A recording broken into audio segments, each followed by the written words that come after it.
We're about to take it back. Ladies and gentlemen, here it is, the most listened to radio show on the planet. This station is now the ultimate power in the universe.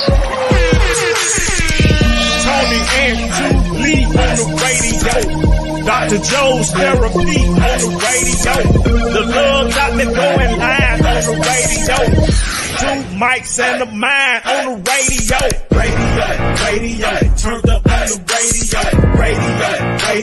Turned up on the radio, turned up on the radio, turned up on the radio. Two nights and a mind. Two nights and a mind. Two nights and a mind. Two nights and a mind.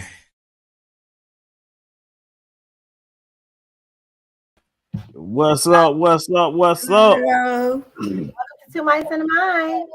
Welcome. How are you guys? Oh man, it's good. Y'all don't see the backstage. What's going on in the backstage I right know now? that's right. Please This get is to it. ridiculous right now.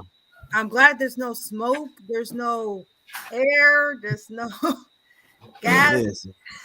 Listen, there's a lot going on, but we want to get right into it because we only got 10 minutes. That being said, Tula, we talking about your performance in school and your progress report. What's going on? Talk to me. What? How the progress report coming along? Okay. Give me an update on these grades. I've been doing well. A's and B's. I had 1 C. How many classes you taking? 2 right now. Well, C mean a degree. The No. C is still passing, ain't it? Yes, and I will take it. Yes. They don't accept D's, right? I don't even know. I need to Maybe find. one way to find out. I don't think they do, and I don't know if Hey. they're iffy with the fees. Hey, I remember coming up when I was in school, they had something known as the forgiveness policy. Are y'all familiar with that forgiveness policy? No. You No. can make up to 2 D's, and they will continue to give you credit for that class. So you have 2 occasions where you can be forgiven. You can make a D and still be forgiven. So that class will count towards your credit for graduation. Oh, yeah. Wow. That was I your found out about that. Oh yeah. See, y'all kids ain't know it. Y'all college kids ain't know it. Let me tell you something. I know a lot of stuff. I know a lot of stuff about college because I'm a life coach. I can help y'all navigate through. It's a lot of stuff y'all don't know. Anybody that understand my voice, these kids watch. I know we got a lot of kids out there watching kids. Your GPA don't mean nothing. what? Listen. Hey, like these 2 right here. I need to really. You can see me and free me on one of these classes. Woohoo! Well, Yeah. let's talk about it. What is it hard about the class? Is the teacher just not teaching the material that's reflected on the exam? What's going on? What's hard? Have you ever heard her classes? It's insane. It is a lot of information. It's a lot, and everybody is a lot of this information in this class. Budget information in this class. It's A lot. It's like in one class they probably teach you what they're supposed to be teaching you like in 3 months in a semester. she right. It's a lot. But see, look, you going about it the wrong way. Let me, as a certified life coach, I'm gonna give you the hacks on how to pass. At the end of the day, your goal is to pass the class. Your goal ain't to learn nothing. You're not gonna learn nothing. Your goal is to pass. Not for her degree. Her degree, I feel like she could like medical degree. No. Listen to me. Listen to me. While you are in school, your goal in school is to pass the class. It ain't to learn nothing. It's to pass the class.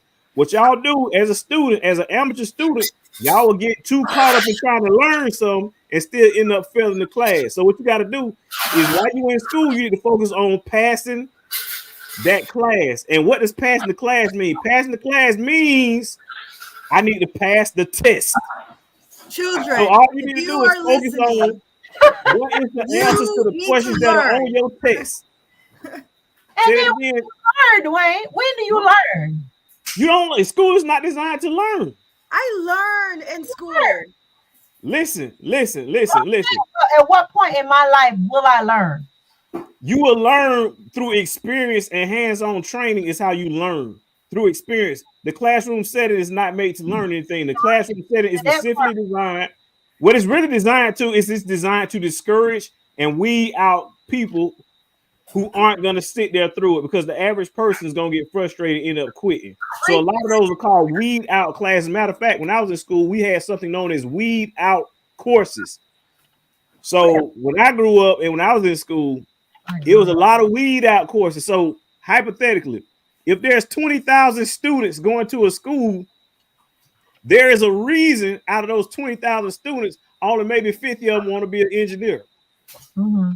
Why is it? Do you really think none of those kids had desires to build, design, and do all that other stuff? Of course they do. But when they look at the courses, right, it weeds them out.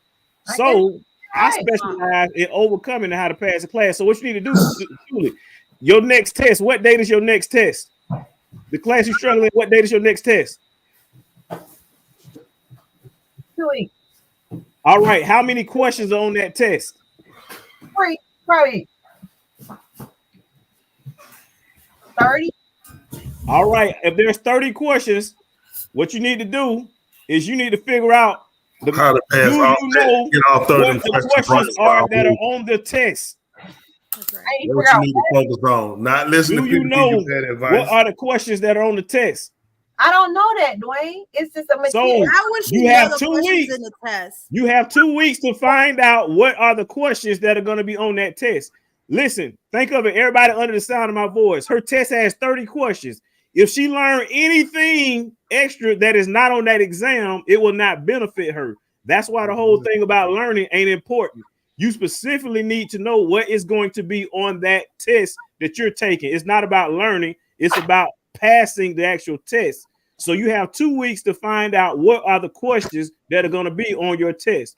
And we only have 2 minutes. It's like a minute per question. Yes. Because they train you to take boards. So I have to digress and I have to disagree with you when it comes to a specialized degree. I agree with an undergrad degree because it's just in general, but this is a specialized degree she's doing, which similar to, I think you did that similar to what I did. You learn, so when questions are asked, you answering by your knowledge that you learn, not because you just memorize something. This is not high school tests. I disagree with you, Love Doctor. I'm so sorry. Ain't nothing for you to disagree with. I was also a college professor, so I'm talking from all aspects. I'm talking from being the instructor, and I'm talking from being the student. It's nothing for you to disagree with. When I give a test as a professor, the only thing I want to know is, do you know the answers to the questions that are on that test? If you fail the questions that are on that test, then you just failed my class. You can know a plethora of other stuff, but if you don't know what it is I asked you, and the frustrating thing about what as a student is I had to learn this as I was going through my weed out courses. An example I use is almost like me saying, hey, here's a dictionary. Your test is going to be on this dictionary. I'm going to pick 30 words out of this dictionary, and I'm going to test you on it. If you are not a strategic student, you will spend all your time trying to focus on learning that whole entire dictionary, which is virtually impossible and frustrating. And when you get the exam, you have 30 questions that are the 30 words that you did not study on that particular dictionary, and you end up failing. And it's nothing like camping out for weeks and weeks and weeks at a time and studying things that are not on the test and learning material that is not on the test. It's very frustrating feeling. It's nothing like working hard to get an F. You just said that you just said I'm gonna test you on a dictionary. You never said you gave them a word. I never said what, Tuli? I know that was you. That you gave them the word to study. Oh wow! Look who put. Look at they just. Yes, wow. Wow, that's our personal business. Hey, Tony, I know it was you. No. Yes, it was. I saw your eyes don't see him when listening. you were typing it. I saw your eyes like looking like that. I'm looking at y'all and I'm like, she is glowing. I am Why exhausted. is she glowing? Why is she glowing? Why are you glowing? Congratulations. Welcome back, Carter. I am exhausted. She's exhausted. Oh, tell us more. No, I'm exhausted from work. I'm exhausted from this conference I had to be in. Since you got married, ma'am, so we have to. Since you got in the figure 4, we understand now. No, I would love to be exhausted about that, but no. Whoa! Not this time. I'm exhausted from work. Look at that. Not this time. Look at that. You started it. You know, You started listen. this all day. Don't be like Sandy. Come back here with them 15 kids. No, She sir. definitely got pregnant. Yeah, though. Sandy. I don't know what she got. Daddy tried to Somebody talk said to I'm her. pregnant. No, I'm not pregnant. That's why you not. It's early. We don't know yet. We can't say. You got But- to wait. You got to wait. you You do got to know- wait 3 more weeks. to For the find out. record, you do know that women can't get pregnant while they're pregnant. No, that's not true. That is true. You don't know what you're talking about. No, it's open They season. have they have. It's they open can. season. They can get Matter of pregnant fact- while they're pregnant. Matter of fact, in the past, I only used to date girls who was already pregnant.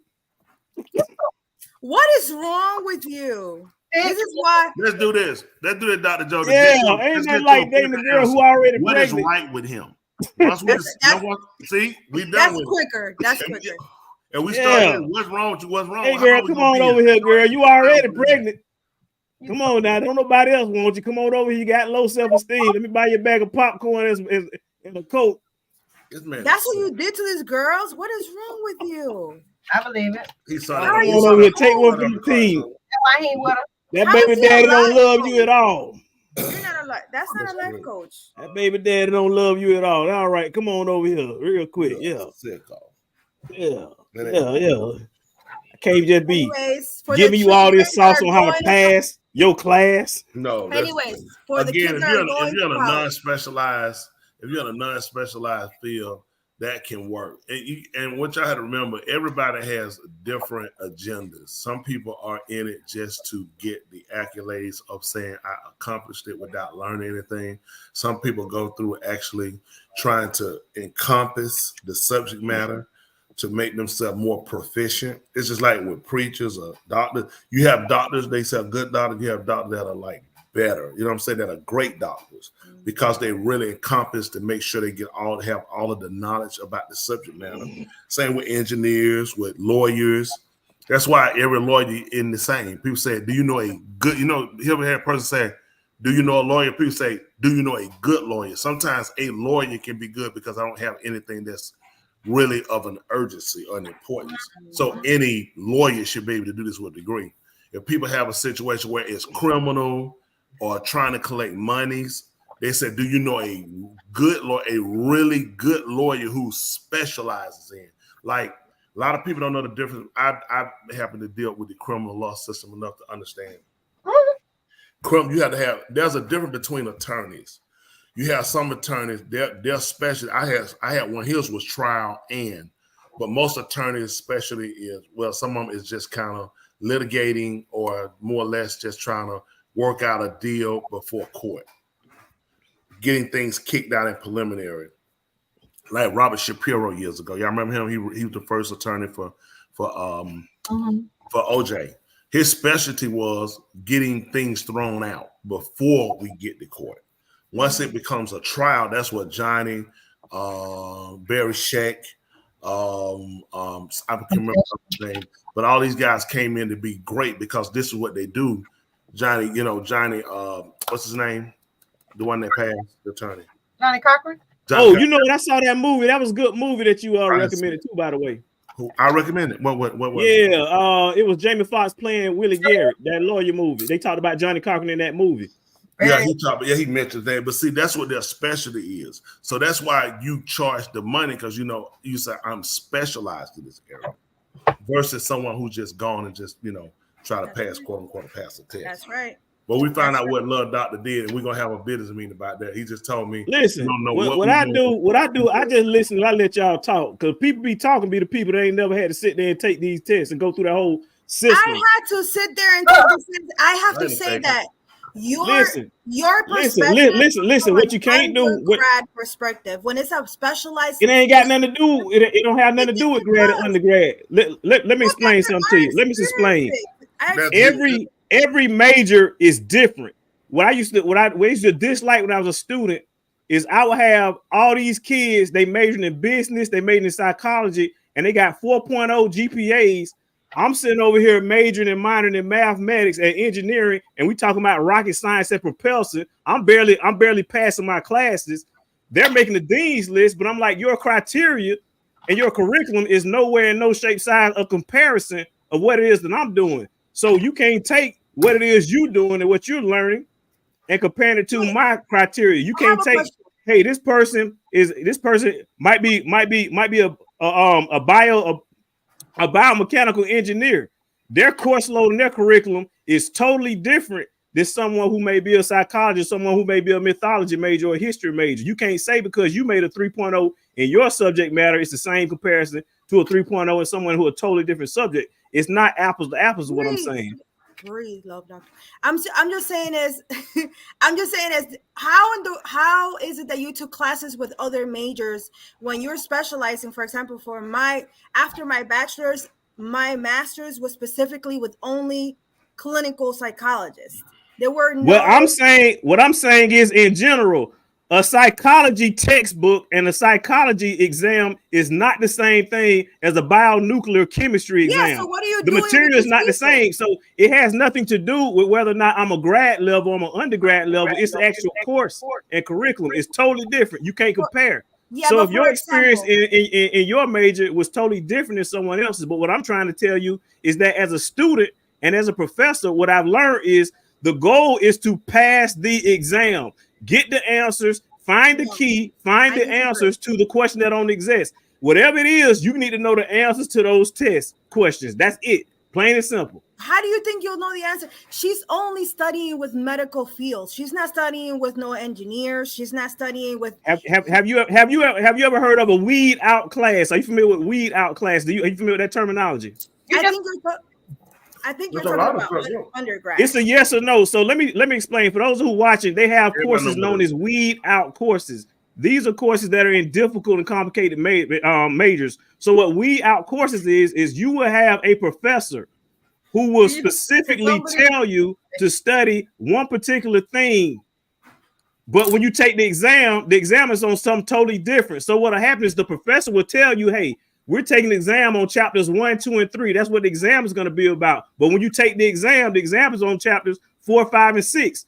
So you're saying, hold on, the material that you told us to review is not even material that's on the exam. Why are you setting us up for failure? So what you end up with all these bell-shaped curve distributions in your class, and the teachers have to end up curving the class and all this stuff. So what ends up happening, all the students fail the exam is the first thing that happened. And the second thing that's happening is the teacher has to now say, hey, I have to go back and redistribute the grades. So the person who made the highest F, I now have to make that an A. The person who made and so forth and so on. So that's how that is. It's structured around weed out courses. Let me tell y'all something about a weed out course I took. My first weed out course was called chemistry. Chemistry was a weed out course. Let me tell you something. I was a freshman. I was taking chemistry. I used to make straight A's until I got in that chemistry class. And I got in that chemistry class. Huh? Joanna is exactly right. That's undergrad. You're talking about undergrad. Listen, what are you talking about? You were undergrad professor. Listen to what I'm saying. Her field is literally just medical. I heard her classes similar to my classes. When her classes is when she goes and takes the test. You got to know the material in order to answer that question. It's not specific answer. It's like you have to know the answer. Like you have to know the material about medical field in order to answer this question. You have to listen to the classes. They're not like undergrad classes. They're specialized classes. Listen to me. You keep getting stuck on undergrad and grad. What I'm telling you is undergrad and grad. Think of it. That's like Old Testament versus New Testament. It's all the same thing. There is nothing different between undergrad and grad. It is your course. I'm gonna stay quiet, but that's nothing to do. Yeah, I want you to stay quiet. You keep interrupting. I'm trying to tell a story. I'm married now. My husband not telling me to stay quiet. Okay? I was in the chemistry class, and the chemistry class was so difficult. Every single exam that I took, I was failing. So when we came to the last few weeks of school, I went and I dropped out of the class. I went ahead, I removed because I was failing all my tests and everything. And I remember the next semester, I seen one of the students that was in my chemistry class. They was like, hey, man, hey, love doctor. I was like, what's up? What's up? Because they call me love doctor. I've been loving doctor in a while. But they was like, you know what? They said, how did you end up doing in the chemistry class? I say, I withdrew from the chemistry class. I was failing. And they would say, are you serious? They say, did you know all the students in that chemistry class was failing? And at the end of the year, they ended up where the teacher had to go and redistribute the whole entire class so that everybody would pass. I was like, oh my goodness. And that's how I learned about the whole You weed could've out stuff guessed. and weed out courses. That's not weed out. Let me explain something. First of all, that was not a weed out course. That was a weed out course. That was just a matter of a teacher not knowing how to properly dispense the information. What happens a lot of time with educators, I happen to be one and have been doing this for many years. Most times what you'll find is just education. You'll find people that just know how to give you information. And those people are people who do what? Just learn how to pass tests. When people really encompass the subject matter, they work on how to deliver the information to where the students can feed from it, and they wind up grasping the concept. When you deal with that situation, that's a little different. What you're saying, that's what happens today in education, in other fields. People will have the paperwork, but they won't actually have the ethics. They won't have the understanding to better, better assist the people they're trying to educate. Agree or disagree? So I agree with what you said. Agree or disagree? I agree with everything that you said, and I'd like to add on to it. One thing that I noticed is throughout school, I may have had 40, 50, 60 professors. What I started to notice is approximately in my major, as the courses that I'm taking, if I had 40 professors, about 30 of them would not teach us at all, or they would teach us opposite of what's on the exam. So I started noticing that it wasn't necessarily that they were bad teachers, because they were crappy teachers, but they were deliberately and systematically not teaching us what was on the material for the test. The majority of my professors, they didn't even speak English as a first language.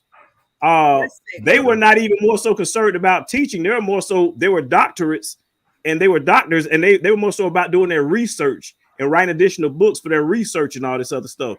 It was really horrible, really frustrating. I went to a school that had maybe about 30,000 kids, and out of those 30,000 kids, maybe only 30 of them graduated as engineers in my class. So that says a lot. Yeah, like I said, how willing are you to get it? Sometimes the person might follow family traditions. Some people want to do it, but they don't want to put the work into it. And for me, this is what I think.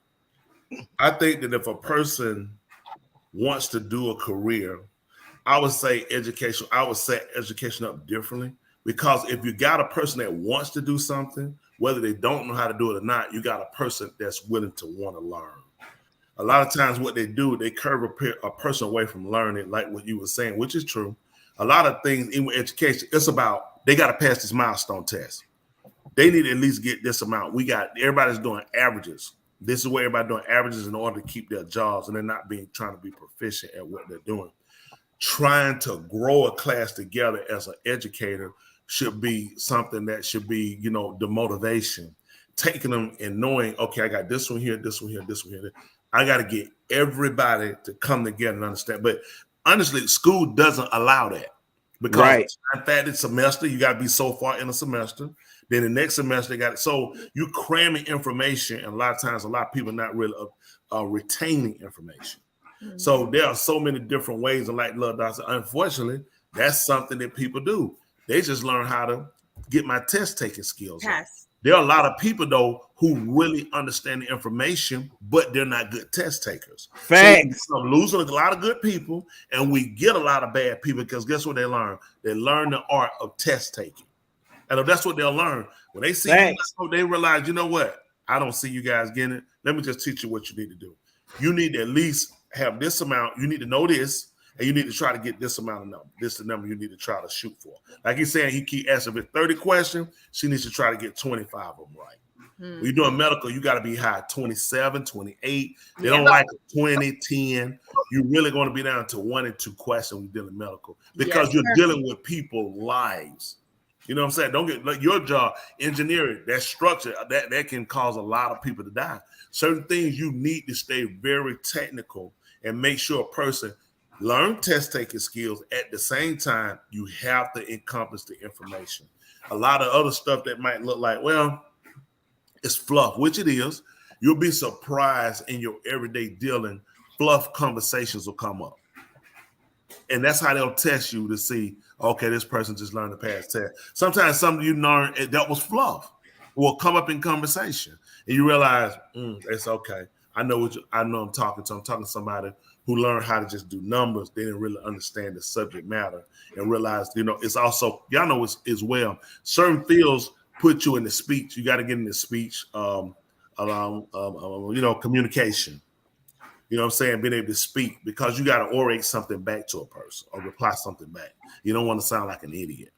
So a lot of times the fluff helps in conversation. So when you're talking about the subject matter, you have other things you can kind of surround it with to make you look broader. You know, they're like a bullfrog. What he does, he's the same size as a regular frog, but when he do this, he appears bigger. It's fluff. Do it again. What he do? Do it again. All I do is get your baby picture. Get your baby picture. There are lizards that'll have they'll put them out just to appear bigger. Killed you in a second. Look at a boxer dog, and he's kind of like this. The way his leg, there's certain dog, he's more like the bulldog. He's more, but so he looks wider and bigger, although he lacks the height. They said, man, that's a big dog. If you look, it's because he's wide, the way he's built, the way he's structured. So this is what they try to teach you when you take subjects. You have to learn how to have other things that kind of encompass the conversation. You can't just constantly just talk about medical. There are other things. So it does actually have a logic to why you have what they call fluff. Y'all agree or disagree? And I agree with you. And I want to add on to what you said. As a matter of fact, when you were talking, something I thought about is command of subject, how you used to teach the difference between knowing stuff versus command of subject. For those of y'all who don't know, when I was going through grade school, I was a straight A student. I was gifted in all the gifted programs, all that stuff, genius. I was awarded a young academic scholar, all that stuff. And what it was is that I am telling y'all, I did not know the material. I just knew how to memorize what the answers to the test was going to be. I almost had like a photographic memory where if you would tell me something, I could remember what it was you were saying. If you talked about something, I'd go and memorize it on flashcards, and I'd be able to recall it. So whenever a teacher gave me an exam, I just specifically remembered the answers that they were going over. So that's why I was able to score all my A's. Now, if you would have asked me how to do different things or whatever the case may be, I wouldn't know it at all, especially when it came to world history and things of that nature. I did not know anything about world history at all. I just remember they said this person was the first president, just memorize that or whatever the case may be. Versus when I got throughout college, I started to hone in on that particular test taking skills. And I learned the master and the art of taking a test to pass a class. Even when it comes to, as Dr. Joe was talking about, taking advanced degrees, whether they're in post-grad or if they're in certification and licensure. I have taken certification, and you can have one person who's an actual builder who knows how to build a home left and right from scratch. I guarantee you, if we were to take a test, I'll outscore him on that test, and I don't have the slightest clue at all on how to build that particular thing like they do. So that's how it is. It's an actual study skill called the art of test taking. And what I would tell people is, hey, the art of test taking is something that you want to do. So if I have an exam that has 30 questions, I already know I got to get 21 of them correct, and I'll start focusing on whether or not those questions are multiple choice, fill in the blank, so forth the case may be. But the art of test taking, that might be another book that might be written. What say you? Agree, disagree? Call into the show. Yeah. Woo. See, for my program, it was not only test taking. It was you have to give hours presentation about the topic to see if you understand it. So now you can't do test taking. Now you have to understand the material in order to present it to the class and explain what you're understanding. Are you getting it? Are you good to go out there in the field and take care of these people? Like, you had to give presentations of an hour and a half in a whole classroom. But this is only clinical therapy classes. This is the only people that are going into our classes. Mm-hmm. I see we got Confederate 48 on here too. Welcome, Confederate 48. Welcome, buddy. Hey, everyone. How we doing? We hear you. You sound good this time. The sound is perfect. Oh, it might be the sound quality, but not me personally. That sound horrible. I'm sick. But, what, you got a cold? No, sir. Bad chemo. Oh, sorry. Yeah. We'll definitely be polite for you. Yes, sir. To Dr. Joe, congratulations on the new chapter in her life. And I ain't talking about belling her too many shoes, but congratulations to Miss Dr. Commissioner Miss Tooley, to the one and only Love Doctor, the author of Wound Management. To make one or two choices, the right choice or the wrong choice. You know which one to make. Make the right choice. That's it. We appreciate Honorable you. Ron Tony Smith. This is your neighbor, Confederate State. Saying hit that like button, hit that subscription, hit that share, and hit the cash out. Got to hello, have. everyone. Oh, I know that. You know we appreciate it. How things been going with you? All right. It rained today. Hadn't rained here since I think they said April of 2023. I'm sorry, like a couple months, but you know, the weather's pretty nice. Just glad to see all y'all collectively. I know Dr. Joe, she went on one of life's journeys, and you know, one of those most cherishable moments in life, you know, being able to unionize with another individual, you know, and keeping Harash, you know, Yahuwah Elohim, the Most High, at the center of it, the everything of it, you know. I don't think getting any better than that. So we definitely grateful to see that happening, you know, seeing still the integrity of what a marriage is between a man and a woman, you know, two people that are driven, that are hard each other, you know, trying to pull to one common goal. I mean, gosh, it's just nice to see you all. Miss Tula always hard at it, you know. I never knew until just recently she looking at a computer screen, doing homework, you know, multitasking, you know, entertaining the guest and engaging in conversation. Oh man. And then we got our digital thesaurus, the love doctor, you know, the life coach, you know. He definitely gives good advice in a comical manner, but all the same is very informative. To Lawson, Derek, you know, he always jabbing at me. We're a hobby to nephew E in his absence, and we can't forget about the wolf. Yeah, you know the wolf. He out there getting Bostic. Yes, to him, to the winning team. You know, oh yeah, we got a lot going on. You know, it's just just to Lady V, Breezy, Big Cookie, Big Lee, everybody. Oh yeah, and don't forget that chimp Jaheed. You gotta have. Listen, he keeps the win. He's a nucleus of Akeem and Akuf. Y'all putting out some good quality to Zamar. Yeah, y'all check that out too, Zamar Radio. Make sure you check that out as well. You know, to Wisdom Simone. Just give them a shout out to, you know, everybody. I'll be here all night saying how much I appreciate everybody, but I'm just excited to be back, you know, been on this tedious journey, what they call health, you know, and the healthcare system is actually failing the so-called Negro. So it's very instrumental that you guys eat right, which y'all are proponents of that. I really truly thank y'all for that too. You know, I sent me a first aid kit of sorts. Has it helped you out any though? Does it help you? It's getting my appetite back, you know. That's so I ate twice today, so I'm doing pretty good in that. Still losing a little bit of weight, but still staying positive and optimistic.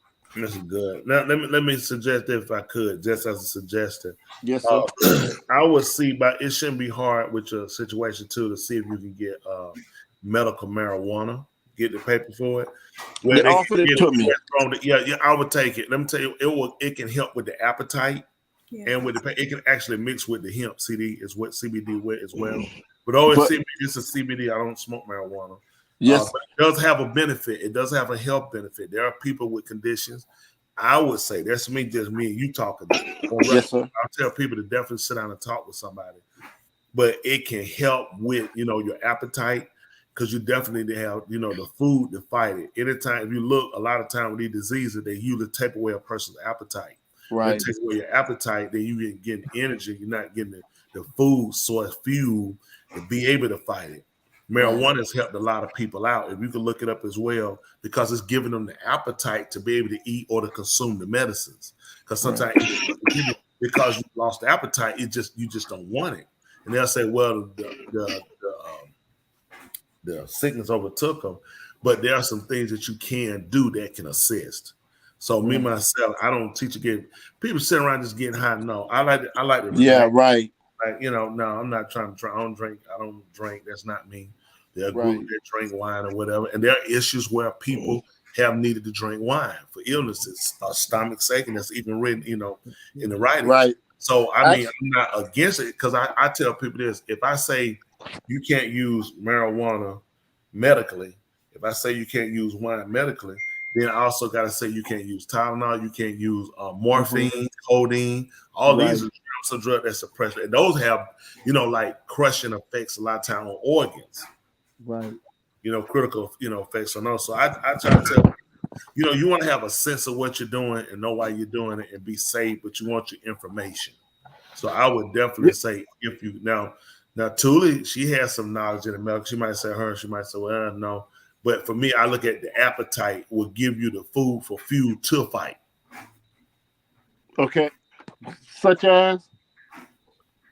What to say such as what? Such as you said certain foods. I mean, there a lot of people. What I heard before, I spent a lot of money in Thule. I'm telling you, I done spent.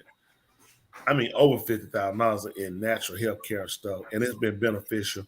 But I'm gonna tell you what typically happens. You typically happen to just stop following the program regimen. I take one now that has helped me. Even I take a blood pressure pill, amlodipine, 10 milligrams. I think I started at 30, 20, and I'm at 10, and look to reduce down and get out.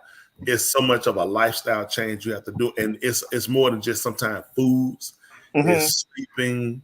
Is not allowing other things. People think, well, if I just start eating pork or take out salt, but a lot of times it's other things that can agitate your blood pressure.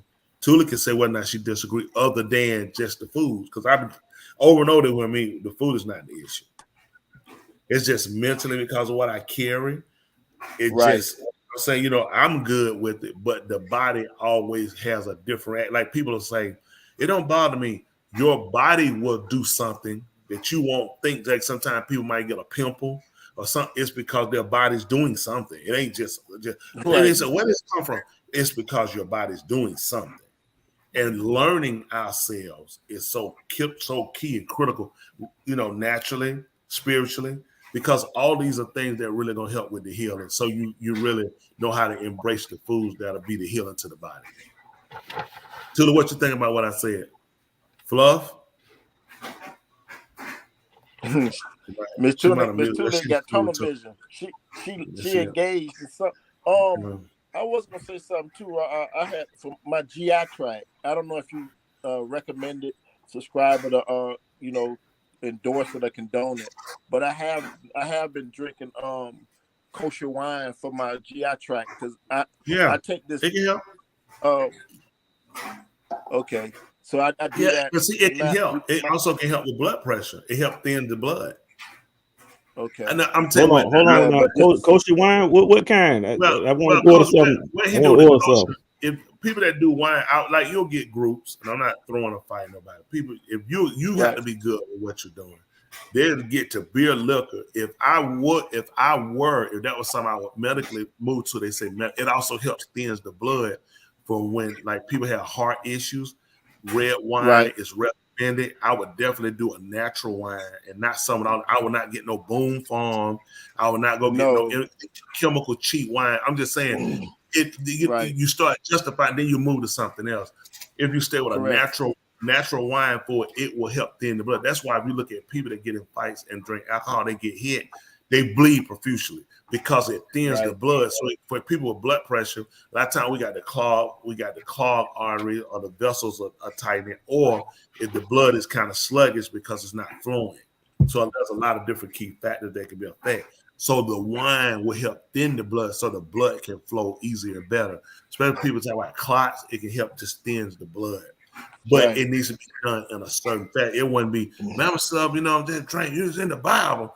Don't take one thing. Yeah, you got to say all of the word. That's where the fullness of it comes. Right. Wine in the Bible, but I'm sleeping with my wife's sister. So, while I'm on one end, the other end I'm out. So if you're going to do something like that, make sure you're obeying everything. That's what effect comes. Right. Yeah, it's it's ironic you would make mention that. So I just had a doctor's appointment, pain management, which was Friday, and I just got I just been referred to a new a new facility because the Core Institute, I'm in stage 4, which is the last stages. So they like at this point, man, we would be doing you a disservice if we try to accommodate you. So they sent me to the advanced pain management, and that was one of the doctor name was Dr. Kendrick. Give a shout out to him, Phoenix, Arizona. But he asked me would I be interested. He was going to write me a 420 pass actually to start trying medical marijuana.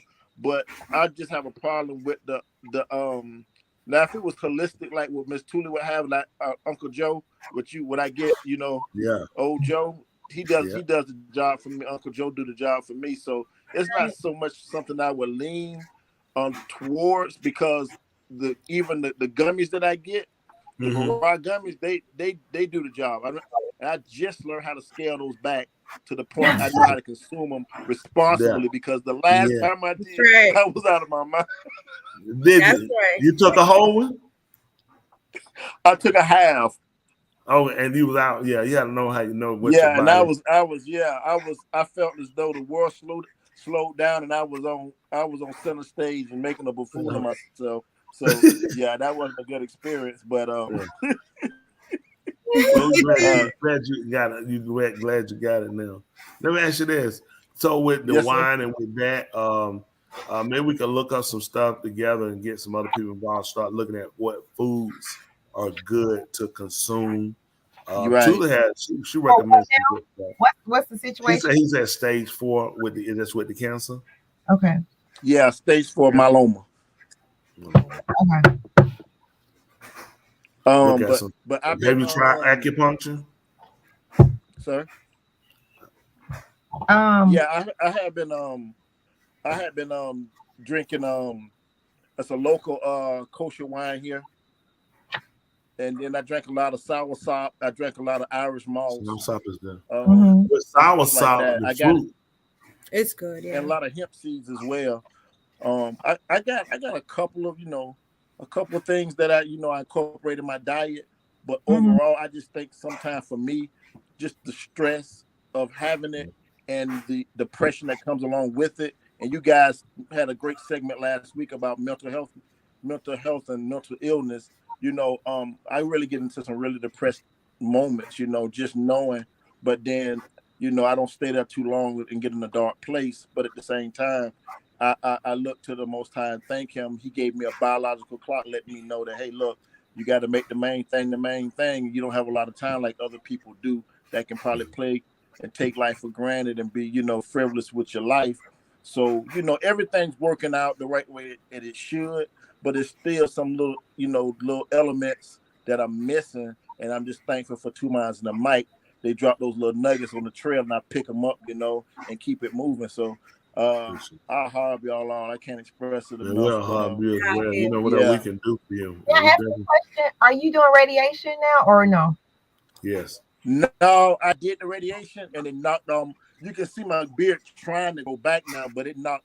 I'm saying it knocked, not to be kind of graphic, but it knocked, all my hair out. It knocked, it wiped it out. And then it wiped out my immune system as well. So so I had to get vaccinated all over again with like chicken pox, the measles, all the stuff as a kid. All those shots you got as a kid. Right. I had to get all that over again. Yeah. I'm due to get another shot, my shingle shot, which that thing hurt. Does it? It's that shingle shot. For the shingles. You already had it. They gave it to you. I got part 1 of it. It's a 2-part shot. A booster goes with it. Let me tell you, man.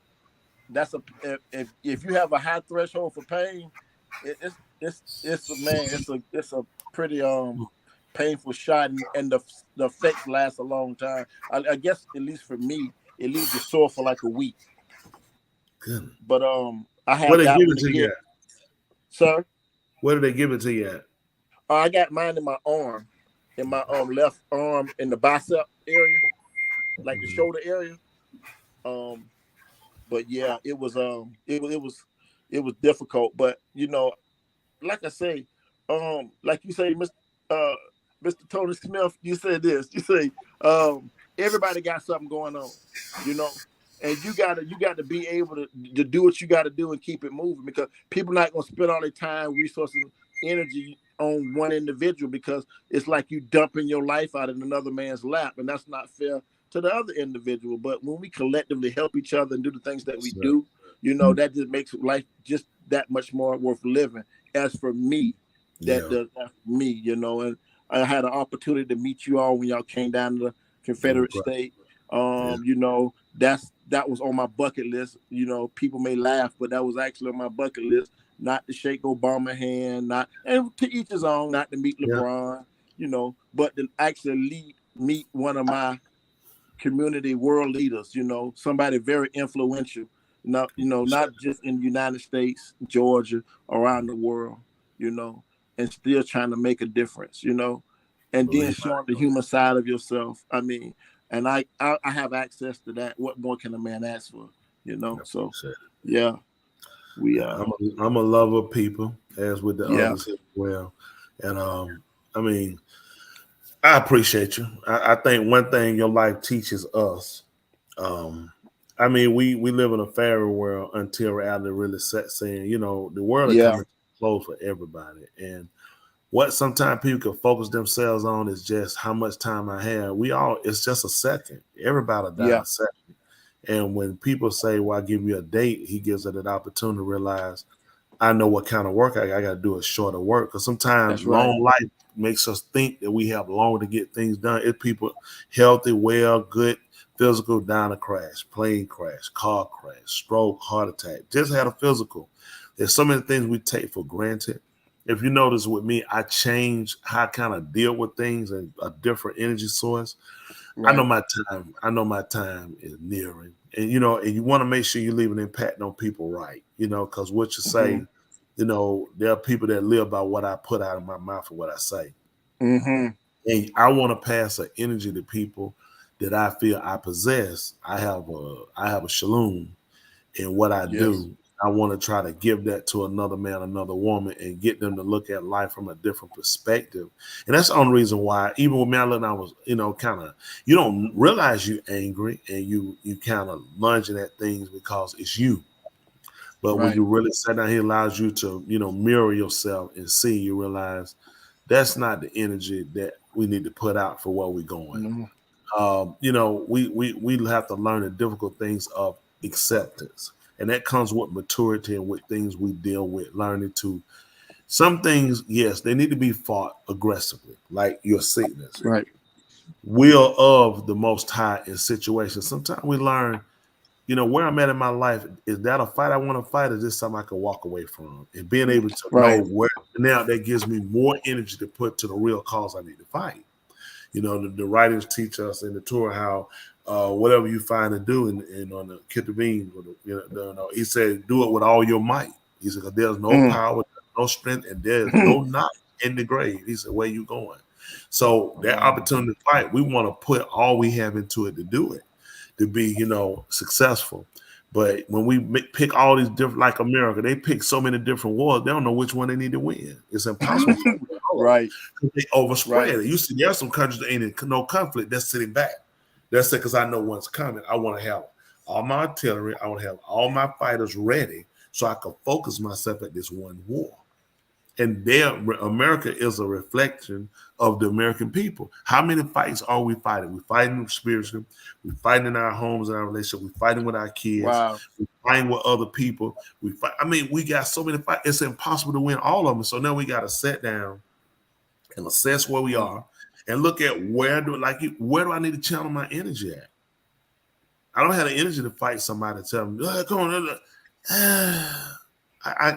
I could take a loss on this and move on because of where I'm at in my life, and I'm looking at where I need to get to by the end of this thing. Right. I don't take for granted. Some people do, and it's natural. I really don't take for granted the day I live. I really don't, because I know the day of my death is so close, and I just want to make sure I accomplish what I needed to for myself, and I want to leave some with people on a better note. I don't want what I've done to be misconstrued that somebody said, no, you know, he was for the crack, he was for fighting them crack, he was for, no, I'm really not. You know, when you're angry, you fight things with anger. When you get understanding, you sit down and try to look at things from, you've had a viewpoint about a people or a situation. Did that make you racist or prejudiced, or was it just a situation? Sometimes we'll grade things as a whole. If a white person do something and say, oh, I respect that for you, Crocker, you racist. And really, you're not. It's just this situation came off to you that way, and you naturally assume something greater than just this situation.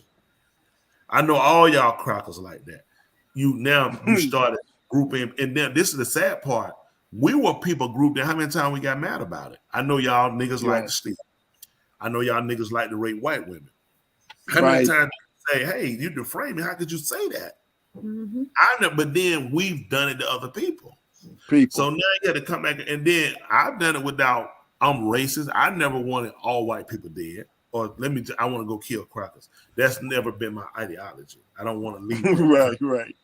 Or with anybody, or the Mexican. You know, I looked at, well, that's their problem. And you know, and you don't realize that you are racist in a sense because you feel like other people's problem, not your problem. But we all humanity. We're all human beings. We all inhabit the same planet, breathe the same air. Listen, I can hate a white man, a Chinese man, or whomever. We all breathe the same air. To prove it, how did COVID get all the way around the world?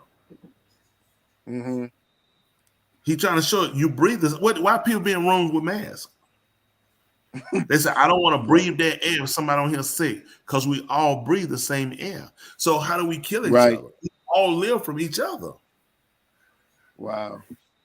So, you know, you just start to slow down and look at things and say, you know, I just want to do things a little differently. You know, it's taking my time, making sure I really get this relationship thing understood with my creator.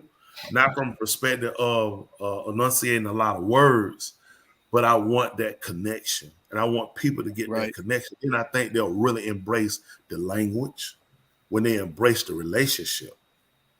It's like a man when he first dated a woman, he really like, I can't wait to see it. It's those things he does, you know, to hurry up. You know what I'm saying? He's time to get there because he wants to bring things to let them know this relationship is not just to be taken for granted. And this is a relationship I don't want to take for granted. I've done that throughout my life with things, but this is the most important thing I'll ever do. Is making sure at the time of my departure, when it is, I just, at this point where I'm at in my life, I just want to be ready. That's the most important thing to me above everything. Yeah. And have it in mind versus thinking, oh, I got all this time. I ain't worried, man, you still young. People give people bad advice. Yeah. They really do. And that's why, it's too easy.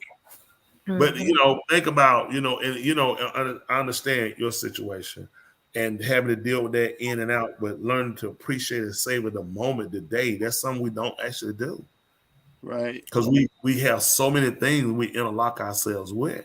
So to be able to just consider every day, I'm considering somebody said, well, you at this stage. You know how important it would be for people if everybody knew what stage. How much time do you have right now? Let's go get some hoes and go get some liquor. And go to the club. A lot of wasted time, in my opinion. And guess what? If more people knew what stage they were at in their life, guess what? You'll start picking different things to do. You'll start looking at different people to interact with. Because you realize I'm at this stage in my life. Yeah. So I appreciate it. And I always put out for it. And you know, and that's one confident. I've been persuaded on that a long time ago when, you know, back when you really, really reached out to me in a time that you didn't know it was one of my darkest hours, but you know, you took the time out and you done it. And it's not something that someone would choose to do on an everyday basis. I can even give my appreciation to Dr. Joe. I called her. She was the person I talked to right before I went before the Social Security Board to get approved for disability because of my cancer. And I talked with Dr. Joe, personally on the phone, you know, and she talked to me and she gave me advice, not only here on the show, but I'm saying when the lights were off, the camera were off, you know, she took the time out, you know, and she had a myriad of things going on herself. She was, trying to balance life as well, but she took the time out, gave me the advice that I needed. I used it. It worked in my favor. I gave y'all the caboose for it. And then, Miss Tooley, she been instrumental. She helped a friend of mine out. He was going through some depression issues last year, and she told me to write a few things down, which I still have in my my little memoir book. And she told me to tell him that, and I told it to him. He utilized it. Whether he stayed consistent with it, I don't know, but he got the information, and that was all due to 2 Minds in the Mic. And it was way before a video broadcast. It was, we picked the phone up and you would hit the knock on the door. Do, do, do, do, do. Man, those days, I miss those days too. So hey, it was on the phone. Yeah, we just phone talking. Yep. Yeah, we lost Joe. He used to be a Joe would call her. He wanted to talk about relationships. Oh yeah, my Joe. Yeah, but he's unsettled on how to stay in a relationship. I remember a few people. Then we had the Nigerian used to call us as well. Right? Yeah. The Bush doctor. Yes. And then the Ethiopian from Minnesota. Tell us about black people here. Yeah, I remember. Yeah, they just call in. Yeah, we've changed a lot. We've changed the trend. So speaking of which, when you guys going to do a compilation of the anniversary of 2 Minds in the Mic, and what's in store for? I mean, I think that I'm fitting for since it is called 2 Minds in the Mic. We should go ahead and get a response from Miss Tooley and then or Tony. So what's your plans on that? It's gonna be on Tooley to start this thing up. I'm not alone, so no. It's 2 Minds in the Mic. Yes, it's everybody. Yes, it's everybody. But I do want to share some things with you, Competitor 48, if I may. Yes, ma'am. Yes, I don't know. Absolutely. Give you some give you some information. I know you had the treatment, so there are things that your body, of course, it did damage to it, but things to rebuild your blood, and you need to soothe your liver. Just to let you know, a lot of the fear, I don't know, I'm just giving information. I'm assuming No. Please continue. The fear starts it affects your kidneys. So it will be good to. You know what? Right. You know that's not just real quick, Miss Tooley. That's what I needed to hear, because I have chronic kidney failure, and the worry. So that can be, like I said, a mitigating factor for the deterioration of my kidney. So I can take it. All medicine don't taste good, but if it's beneficial, bring it on. Yes, sir. A lot of that, the fear, your fear affects your kidney. That's why a lot of times when people are afraid and they get scared, they pee on themselves because it affects your kidneys and you lose that function. You don't pee because you pee because you affects your kidneys. That fear affects your kidneys. So boot and you pee on yourself. So it will be important to try to strengthen your kidney a little bit and avoid some of that heat, which is what it is in your kidneys. You can do that by snacking on walnuts. If you have mulberries, I don't know if you have those in your area. I don't do. Green tea. Sir. Yeah, I have some of that. Okay. Pumpkin and shiitake mushrooms and watermelon. I use those a lot. I just found a place down south, South Phoenix, that actually has seeded watermelon. I just refuse to eat a seedless watermelon, but they do they have seeded. Eat the whole thing. Eat it all. The rind and the whole seed. watermelon. Yeah. Honey. I'm talking about the flesh and the seed, the inside. Okay. Not necessarily. You can boil the rind and drink it as a tea. You can boil that rind and drink it as a tea. Right. It has to be organic, of course. Wow. And in order to strengthen your kidneys, like I said, another thing you can do is eat bananas, pears, kiwi. I told you walnuts. Right. Yams, zucchini, Okay. beans. Those. Yep. You eat that? Okay, good. In order to rebuild your blood that you lost through the procedure. Right, transfusions and the chemo. Yes. Strengthen the goal will be to strengthen your stomach and your intestines through citrus fruit. Oh yeah. My GI tract is shot, they burn it up. Yes, they did. I know they did. So use citrus fruit. Eat bananas, dates, spinach, honey, and rice dishes. A lot of rices. Okay. Now, cancer, what they call cancer killer foods are wild organic. The biggest thing is fish. It's wild organic salmon or fish oil. Fish? Salmon. Okay. Yep. I do that. Okay. Oats and rice. Yeah, I do that. I eat drop meal a lot.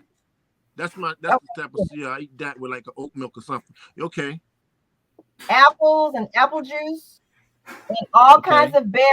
All the berries, raspberry, mulberry, blueberry, cranberry, all the berries, a lot of berries. Okay. Grapefruit and mangoes. Definitely great. Y'all know I eat grapefruit. Yes, grapefruit. Yes. Pineapple also, and what's in season right now is pomegranate. Yes. So it's good. Yes, Sprouts has some. With what fruit and vegetables that are in season, and that's one that's in season right now is the pomegranate. Right. Okay. So for vegetables, Miss Truly, real quick. Now, I had lab works done Friday, and they were telling me, I'm just saying what they told me. They were telling me my A1C is high. I guess that's going to be my sugar intake. I eat a lot of fruit. I don't eat a lot of sugar, but my PCP was trying to tell me to stay away from some of the things you told me that was good, but he also told me to take a high cholesterol medicine, which I knew that was a bogus, just a waste of pharmaceuticals. But yeah, what's your thoughts on that? Before you continue to tell me what else is good. What were the fruits he told you to stay away from? Oranges, bananas, anything he said that had a lot of sugar in it.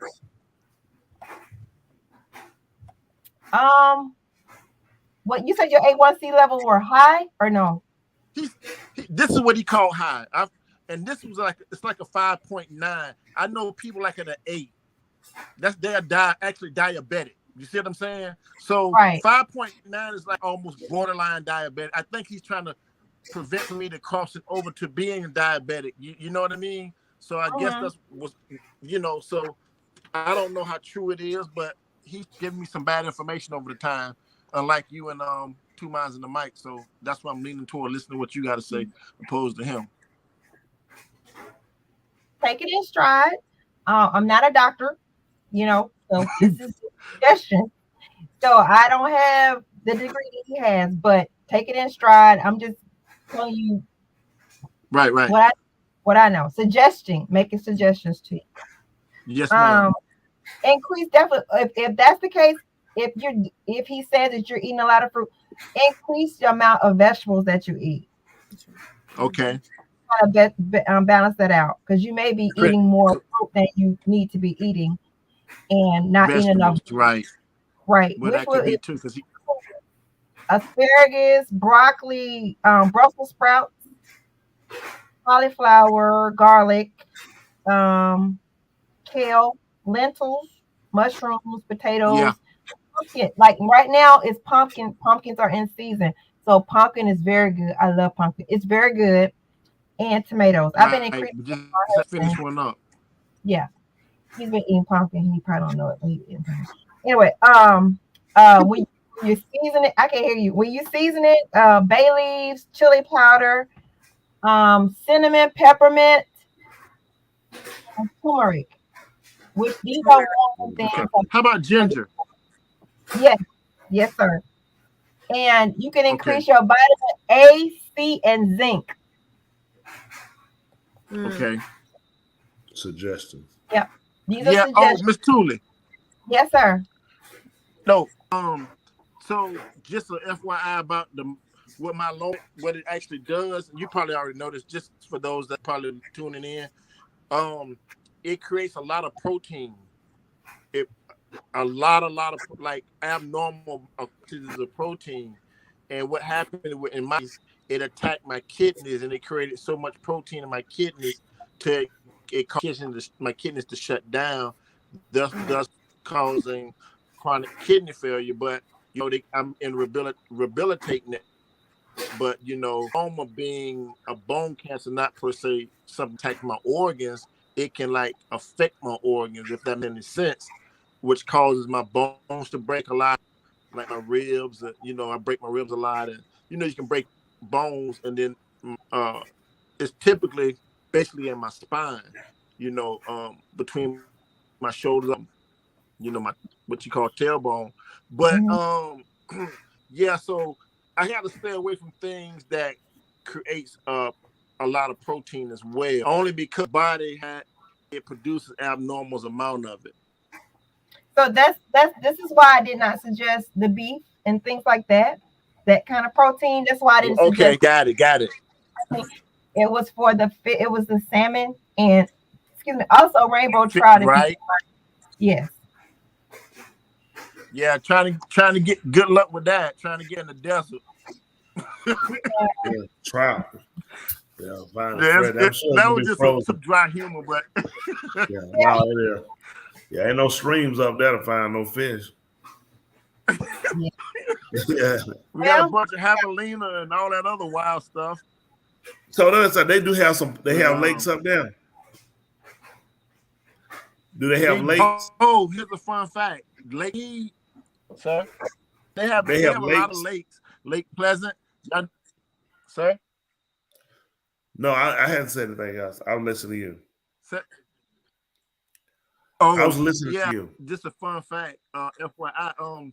Lake Mead was actually one of what you would call an Africa town, one of those black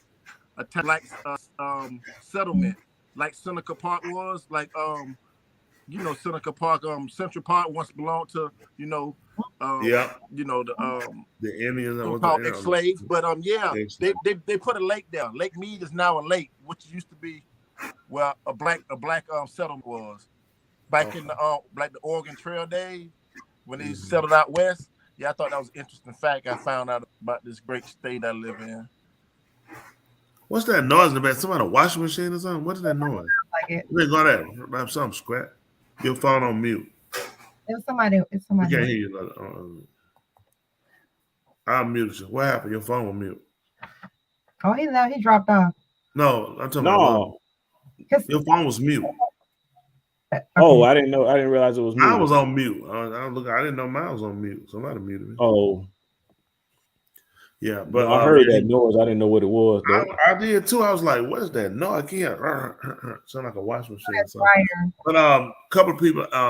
Derek had that's why I left it up. That Derek had a question, and then also Andrew had a question on the pumpkin and the shiitake.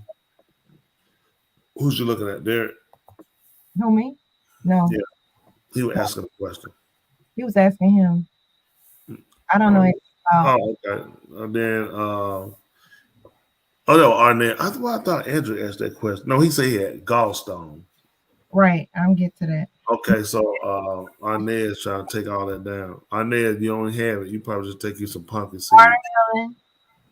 Walnut. Is that from here, Arnett, you're asking about? I think that's what that was with that. He was asking about the stuff that you mentioned as a suggestion. Definitely. At Chelsea, yes, they are. So let me ask something. We have some news story we got to cover too. Appreciate it. We had a great conversation though, talking about encompassing the subject matter, teaching different things, and that Confederate State coming on sharing with us, his personal ordeals he's dealing with, staying encouraged, how to show help. So we appreciate you. We are much heart to you, as with all our viewers and listeners. We try to offer help when we can't hear. Unfortunately, I can't get to every individual person. I have people say, well, call me back. Can you have me call me? I'm like, just give me that number, get it down. let me settle down for what I'm doing, and I can address the matter. But I have like people on my work. If I'm not doing that, I have to just take that time and just like stop for a second. When I stop for a second, it's just I'm stopping what I'm doing from this end, but I'm actually working on other things that I need to mentally sit down and like get it and have it and kind of get my mindset for whatever direction I'm going in. All I'm saying, the direction he has for me. I don't want to travel my own direction. I want to go in the direction he has set for me. That's why I'll exert the least most energy and I'll be the most effective. Where I exert the most effort, I'll be the least effective. Mm-hmm. So, just picking your battles. I suggest that to everybody too. But appreciate that information. We had a couple of stories y'all want to cover right quick before our time get missing, don't we?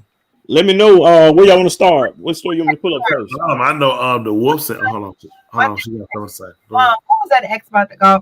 Whoever asked about the gallbladder. Let me just. That was Andrew, if I'm correct.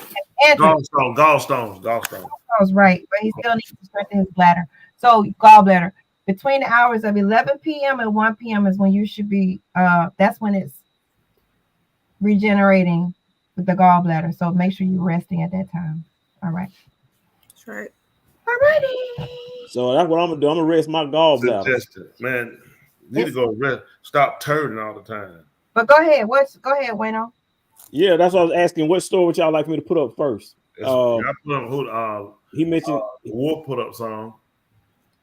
I didn't understand what he said. Me neither. I said, what you eating? It's a fruit in the refrigerator. Okay, I'm gonna get it. Yeah, I'm getting what's the name of these tiny banana? Dr. Joe, you turn me on these. Those baby bananas, they're so good. Man, them things real good. Where do you find them? We got a market I go to when I go to county.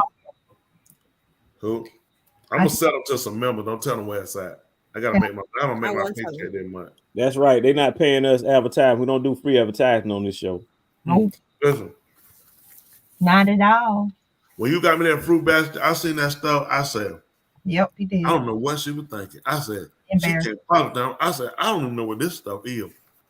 But we was talking about that last night, me and some. She gave you a fruit basket. Okay, let me finish. Let me finish. Somebody just asking. I'm gonna forget the question. That's what we just talking about. She gave me a fruit basket. No, I'm saying the question is, what was the occasion when she gave you a fruit? Why she give you a fruit basket? What was the occasion? She didn't live here. She had the basket sent. She had it sent. So that's what she moved. Basket of exotic fruit for his birthday last year. I seen that. Okay. So you talking about from the birthday last year? Okay. So this is banana from the birthday last year. Okay, go ahead, continue. I'm talking about fighting you this year, but anyway. But I was just gonna mention when I see the fruit, I didn't recognize not one thing on that basket. I said she could not have possibly. So I was like, what was she thinking? But it just showed me, like I learned about sour, but that was reaching. I just realized how small our world is. Because growing up, Love Doctor, you grew up in Florida, so I don't know, you didn't grow up probably around the fruit parts of it. Or y'all had fruit in Daytona, but I grew up in a huge city. It was very huge. Malls. It had one acorn that was him. So anyway, all we had growing up was the banana, the grapes, the apple, the orange. Those are your four main fruits for the so-called Negro family. Do you agree, Doctor? What did y'all have in your home? Yeah, all these exotic fruits and all they got now. They ain't have all that stuff now coming up. Mangoes, I never heard growing up. You had your basic citrus fruits. You know what I'm saying? Tuli's like I have. No, okay. Growing up, Tuli. All these what they call edamame. I ain't never heard no edamame before. No. Edamames, yeah. A lot of stuff. Never heard of stuff. That's veggies though. We had pineapple. We had pears. I used to love pears. Yeah, but they ain't have all these exotics too. Edamame. Pears was ain't nobody know about no asparagus coming up. Hey, asparagus, like what is that? When you had pears, y'all never bought from the store. You probably had pears outside somebody. Yeah, we had them from a real pear tree. Yeah, from somebody else, or you had them in school to put that little pear on your lunch. Yeah, and them pears be good too, man. They be ugly on the outside, but good on the inside. I wonder. I had pears. Sorry. Your mom and daddy bought pears. Yes, Tony. You came from a poor household. Nobody bought that stuff. No, you get pears from the neighborhood. You'll see trees with pears. Or somebody they'll get a bunch of pears and they've been in a brown paper bag.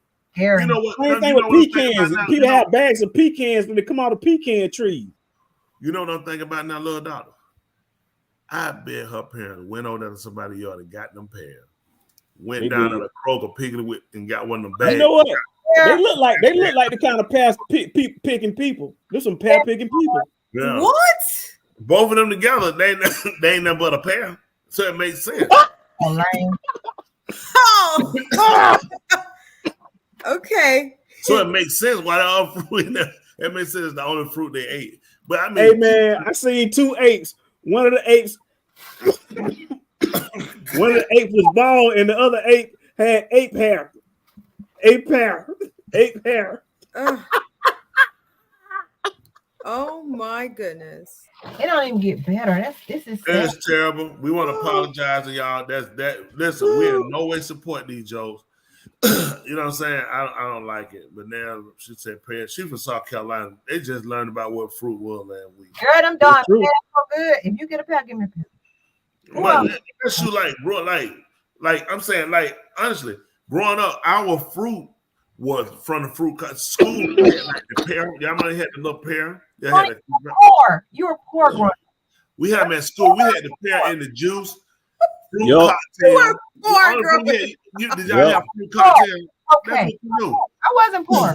You were listen. All you got with them pears out of them people's backyard. You ain't fooling me. So now I'm just saying we didn't have. Look, hold on. That girl ain't never seen no apricot in Mississippi. But see, now this is what I'm looking at. She putting plums. We knew about plums and pears. I'm saying these weren't fruits typically people kept in their home. Typically, right. Pictures in America of fruit, or like you get the little plastic fruit. You didn't have no apricots on there and no mango. You had bananas. You had grapes. You had red apples. You had really green apples at the original one. Everybody ate red apples. You know what? I just thought about something. Are grapes a fruit? Yeah. Can you please? So then why is it called a grape and not grapefruit? Because there is a grape. Well, yeah, listen, you lost. You lost right there. You lost. He keep losing. He's not even trying to win, apparently. No, you lost. He's trying. He's just not. Entertained it. This is not. I'm here for all people. You are compassionate. I should learn from that. Be able to relate to everyone. Somebody talking about now they want some pears. Listen, everybody backyard. I'm sure they probably in your backyard. You didn't even notice them. Yep. Them things are so free. My sister like has so many on her tree. Her daughter goes out there and pick them. She said, "I just can't take them in the yard. I don't even want a pear. That's the last fruit I think about eating. A pear. A pear? No, I don't. Listen, I assure you, I'm not a partridge either. Last thing I think about is a partridge and a pear in a tree. So now for me, if I'm eating fruit, like we found a watermelon at the place where we go. I picked one. It'll pass. It ain't sweet as it could be. I can go back. They got watermelon seeded too. Yeah. So yeah, that mean they got they have more. Now they have exotic fruits. That's what has been hard for me to find here in Georgia. Listen, no, they got tough. What's the other fruits you got, Twain? We bought Persimmons and those. Oh my gosh, I can't think of the name of them. What's them other things tell you? They kind of then they kind of put a ting in your mouth like. What's that? Yeah, it depends on if it's ripe or not. Yeah, but a couple pieces out here good. Then some of him are like, I'm like, they gotta be the small ones. The small ones are the sweetest ones. The ones that look like a tomato. Yes. Yeah, the small ones are the sweetest ones. That's right. The smaller it is, the better. I wouldn't say that. I'm talking about the fruit specifically, sir. So this is what it is. No, yeah, the smaller ones. It's like a bell pepper. The smaller ones are the sweetest ones. I have small ones also, but I bought those because I knew it's that season and I need to get those in his system. So they're good. They're very yummy. Are there a seed to them? What? You got to my Smith County. Listen, listen. I don't know. Smith County watermelon is better than Cardia. Okay, listen. Folks, if you're going to come on the show, you can't tell the truth, we're going to have to block your internet. We're going to have to call your provider, 1-800-BACKWOOD, and tell them to kick your can over and cut the thread so you can't even tune into the show. You can't come on, huh? What happened? A slave would know. You can't. You don't know more than a slave. They know what they. Well, pick that cotton. Pick that. She said, Mr. Billy, how you doing, Mr. Billy? She told her uncle came down there and told her, said, you got her. She said, my uncle, and she loved her uncle. He passed, you know. But anyway, I mean, I ain't left. He worked for Mr. Billy, not that, but man, he worked for Mr. Billy. I'm telling you, he slaved from the womb. So he came out the womb. He come wait for me to do Mr. Billy. And he get picking, and then Bam, he told Bam, come on here, Bam. I'm gonna get you some peas. And so when I got the peas, he told him, no, these him, Bam, it's my pea. I'm gonna tell Mr. Billy, these peas came out my peas. These peas, Mr. Billy. I said, your uncle is still a slave? I should have told you, I have never heard no word. I'm going to listen. He is such a dedicated slave. He passed. The man reported to Mr. Billy every pea he took out the field. He'll count the 9,457 million pea and one for me. So every 957 million pea, Billy would get him one. No. At a tax discount. Okay, let's go down. Yeah. Let's go to which town? Yeah. Where you start first? Tell me which one you can put up first. Here it going. Load it up. Shoot it. I can go from anywhere. And I heard that before. Come on. All right. Ain't no bullets. That's what I'm asking you to tell me what you want me to pull up first. I'm trying to put the best one she had from Mississippi. Hold on. Because she probably was escaping through there. Oh, my stomach. I can't do this sharecropping. That stuff just like, can y'all believe people still sharecropping? That's it. You on mute? All right, well, here you go. This one I'm pulling up. I'm putting up some of the top news articles, man. You say just pull up anything. You out there the game. You on the field. Yo, man, I had to come out of my high school, man. We had the street. Got these kids. Hold on. I want y'all to see one of the biggest kids. High school? The old lineman. Yeah.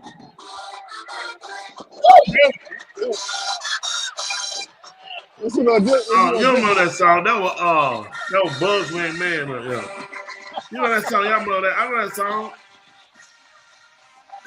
They say that. Go ahead, man. Congratulations, man. There's no way you know this song, please. That's bad. No, that came out from the 80s. Yes, it was. Yeah, that was an old song. That was okay. They took that from a rap years ago. What's the name of this song? Hey, this my cousin right here, please. Hey, cousin. Hey, cousin. Hey, girl. Tell cousin don't let you get her in trouble. What's the name of this song?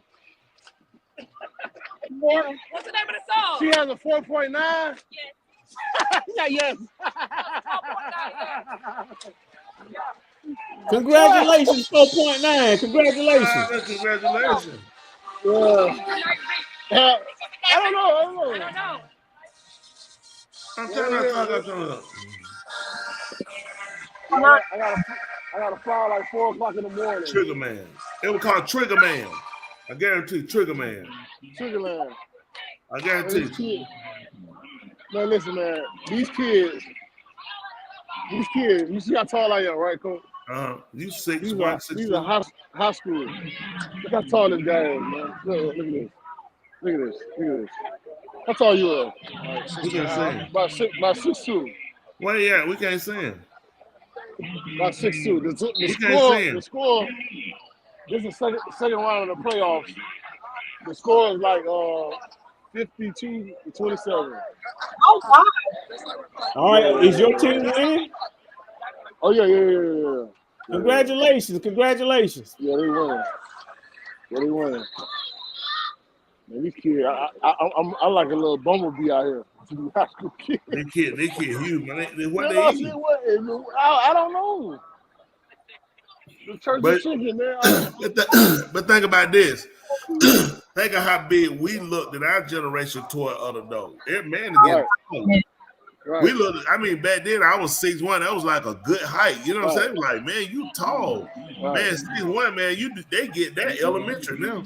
That's right. I got invited to speak to an all girls auditorium. Oh, how did it go? I got up and stood up. I said, I'm the husband of one wife. Ain't that photo been so wrong, man. Hey, they was excited though. They was excited. I told them how it is, how to be a virtuous woman. It was a good conversation. We had a very good conversation. That's it. Wound management. I appreciate the support. Wait.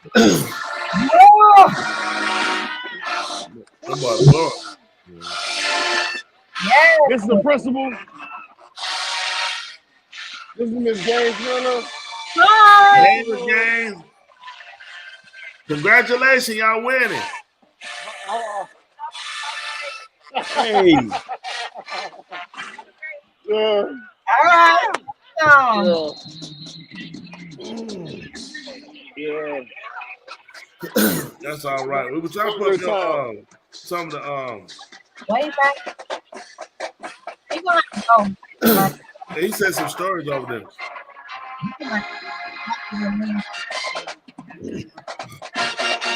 That's good to hear about that. Doing all right. Right. Oh. Yes, talent. That's what I'm talking about.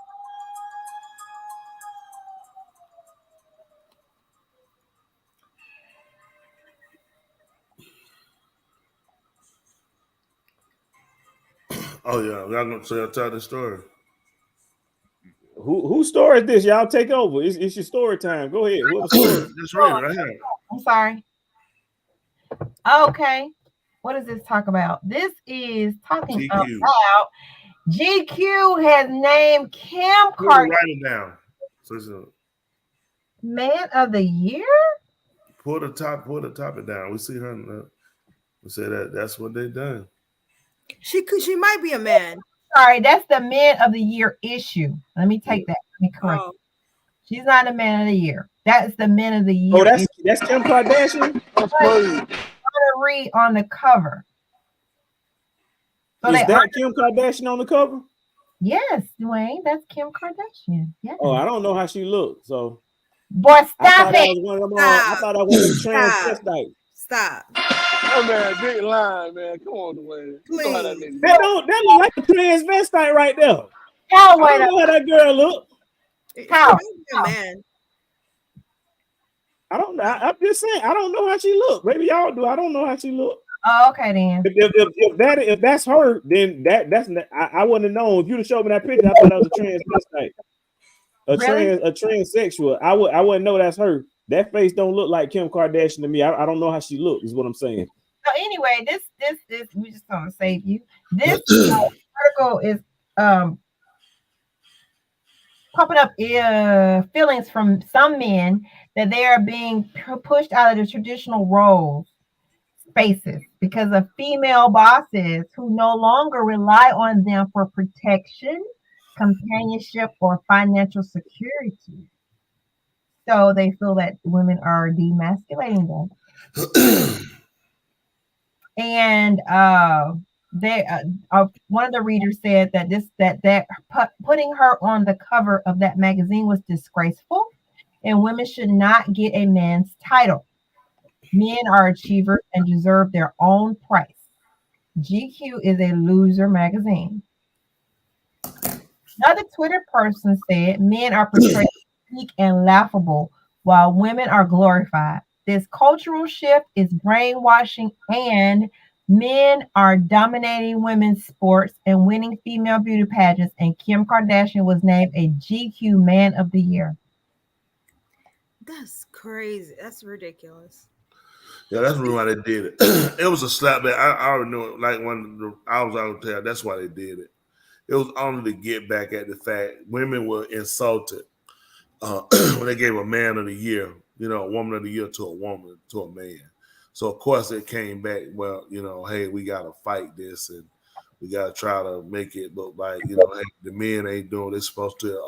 If a woman stays at home and there's no man, then she becomes the man of the house, and that's not true. That's unfortunate that if I'm only a man if I'm left to myself, but I'm never a man if I'm with You know, it's sad your sex doesn't change because you're with a person or not with a person. And that just shows how delusional the world is.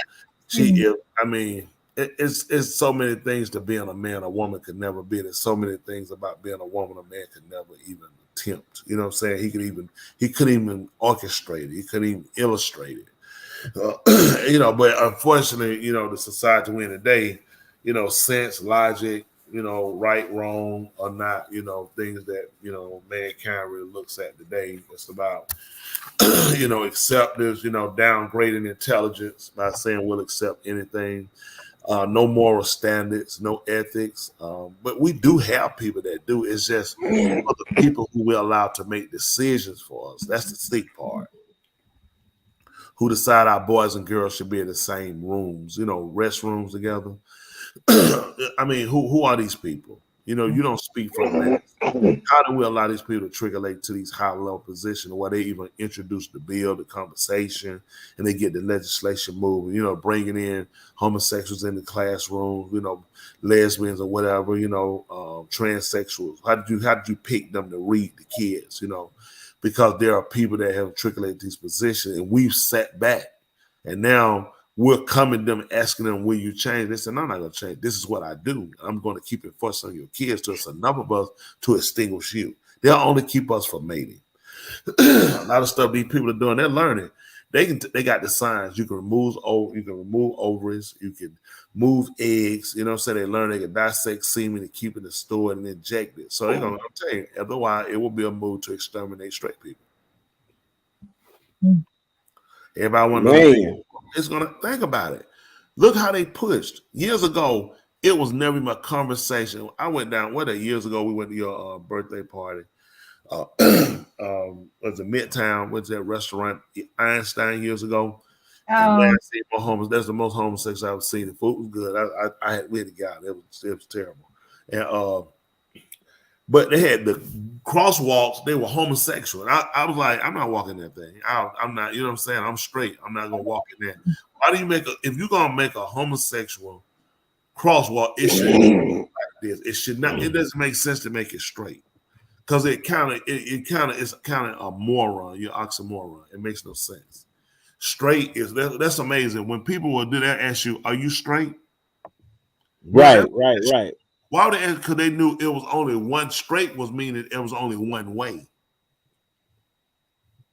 Like a bypass. You would call bisexual because you're going around the original path. You know what I'm saying? Right. Like, people don't even listen to terminology. That's why he had to keep changing, saying everything they name themselves, it puts them outside of who we are. You can't find the writings for yourself. We don't have the history that identifies you and mandates you as a correct way of doing things. So they change it. Now I'm not gay. I'm okay. I'm bisexual. I'm transvestite. You know what? I'm other. So they can't define it. You keep, you know, I'm other. I'm something other than other. You know what? I'm this. How you say it? You can't say it. You this. Then you're gonna be like this because too many folk gonna be like this. It's like you're not settled. And it's just time for people. That's for right. I'm not saying let's go kill them.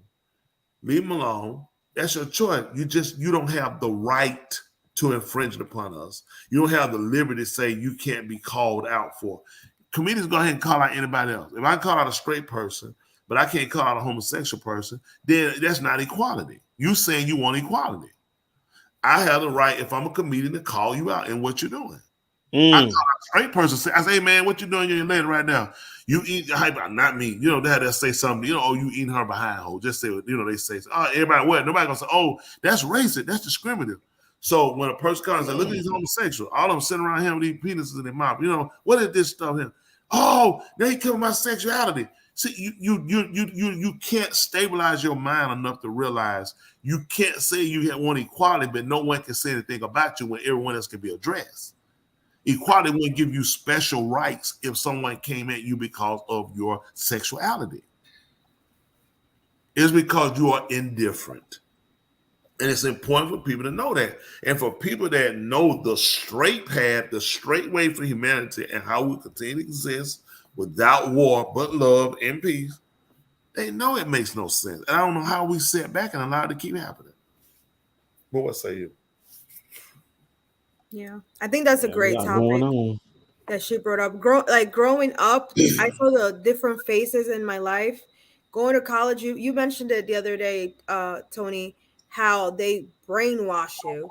I remember the undergrad. My life wasn't they weren't teaching as strong as they were teaching in my master's to be a feminist, and then I had a lot of gay and lesbian teachers,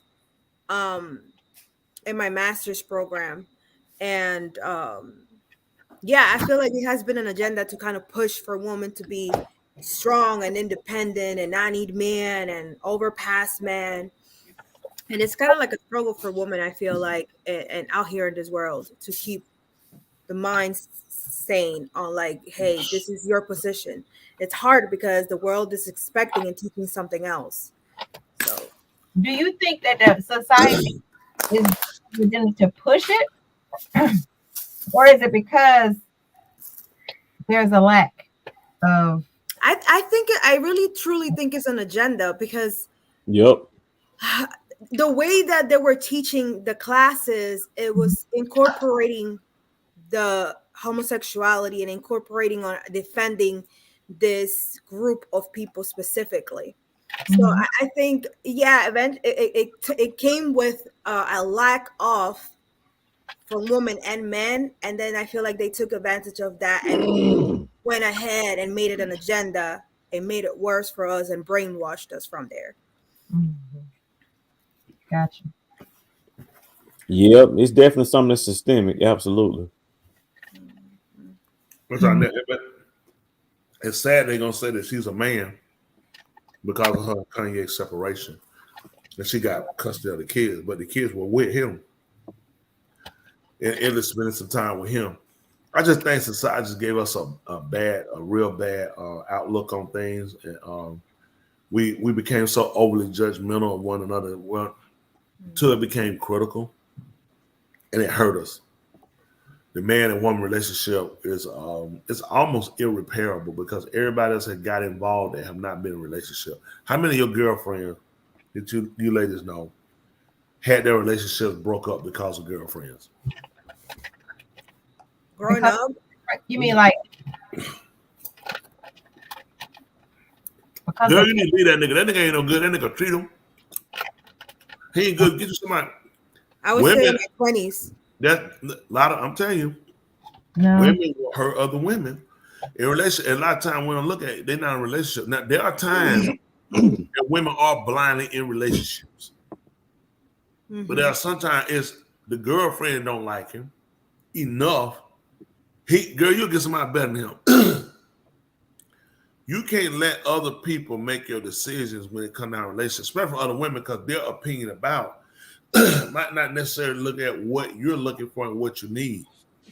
When you're being degraded in a relationship, when you're being disrespected in a relationship, when you're not being recognized or acknowledged in a relationship, and your friend is telling you, you need to become conscious. But you know, I mean, he does. We have a relationship. It's give and take in the relationship. So we both there. I have the respect. I think he gives me the care, the concern. You know, he gives the willingness. He'll protect. He'll be there. He'll provide. Then you look at girlfriend. This is when you got to close your mouth. But a lot of times now, in some cases, girlfriends have broke them up. Guys, not as much, because a guy pretty much tell you if it's a woman just standing for that man, she's a hoe, man. I'm just telling you straight, man. Leave that hoe alone, man. Keep going. And you just keep going. You know what I'm saying? The guy listen, he listen. But if you say that, I'm just saying that's typically how guys would say. Yeah. Would you say something to a guy? Would you do it? No. I mean, back in the day. Just say back in the day. Yeah. I would. But not to never to like break it up because I don't like her. What you like is your business. It ain't about me liking her because I ain't the one banging her or I ain't the one gonna be with her. So it ain't about. But women will get that thing where they feel like they got too much control. I can't have you now like we had it. But I feel like some women do it unconsciously, especially when they're young. When I was young, the advice that my friends gave me as a young it was. I felt like they genuinely care, but it was not beneficial to me. No. So it was unconsciously giving a wrong advice. Bad advice. Yep. Blind leading the blind. When I was young, I don't remember telling nobody about nobody. I just always used to like set up another guy. Like, you know what? I do remember telling somebody about it, and I wasn't finished. Actually, years later, she wasn't finished. Love doctor. But go ahead. No, go ahead. You remember years ago what now? No, go on, finish. I defer to you. Go ahead now. You took over. No, I ain't got nothing to say. Go ahead. Years ago, Jumper. So I used to be a barber. I was a big time barber when I was in college. I had a whole lot of different clients, and I remember some of my clients were like, I'm gonna call them. They was really about that party life. So, you know, I would hang with them when I was really trying to party and stuff like that. And I was coming one of the guys' head. And this dude, he was a dude who would like walk around with the video camera at all the different parties of the different events. He was out there, and I used to always cut his hair. You know, before he go, he'll come see me and I cut his hair. He was telling me one story. He's telling me like, man, I went to this party last night, man. Listen, it was this white girl on the dance floor, man. Listen, boy, that white girl, she got all the dudes in the circle, and she did, you know what, all the dudes right there in the circle in the party. He like, man.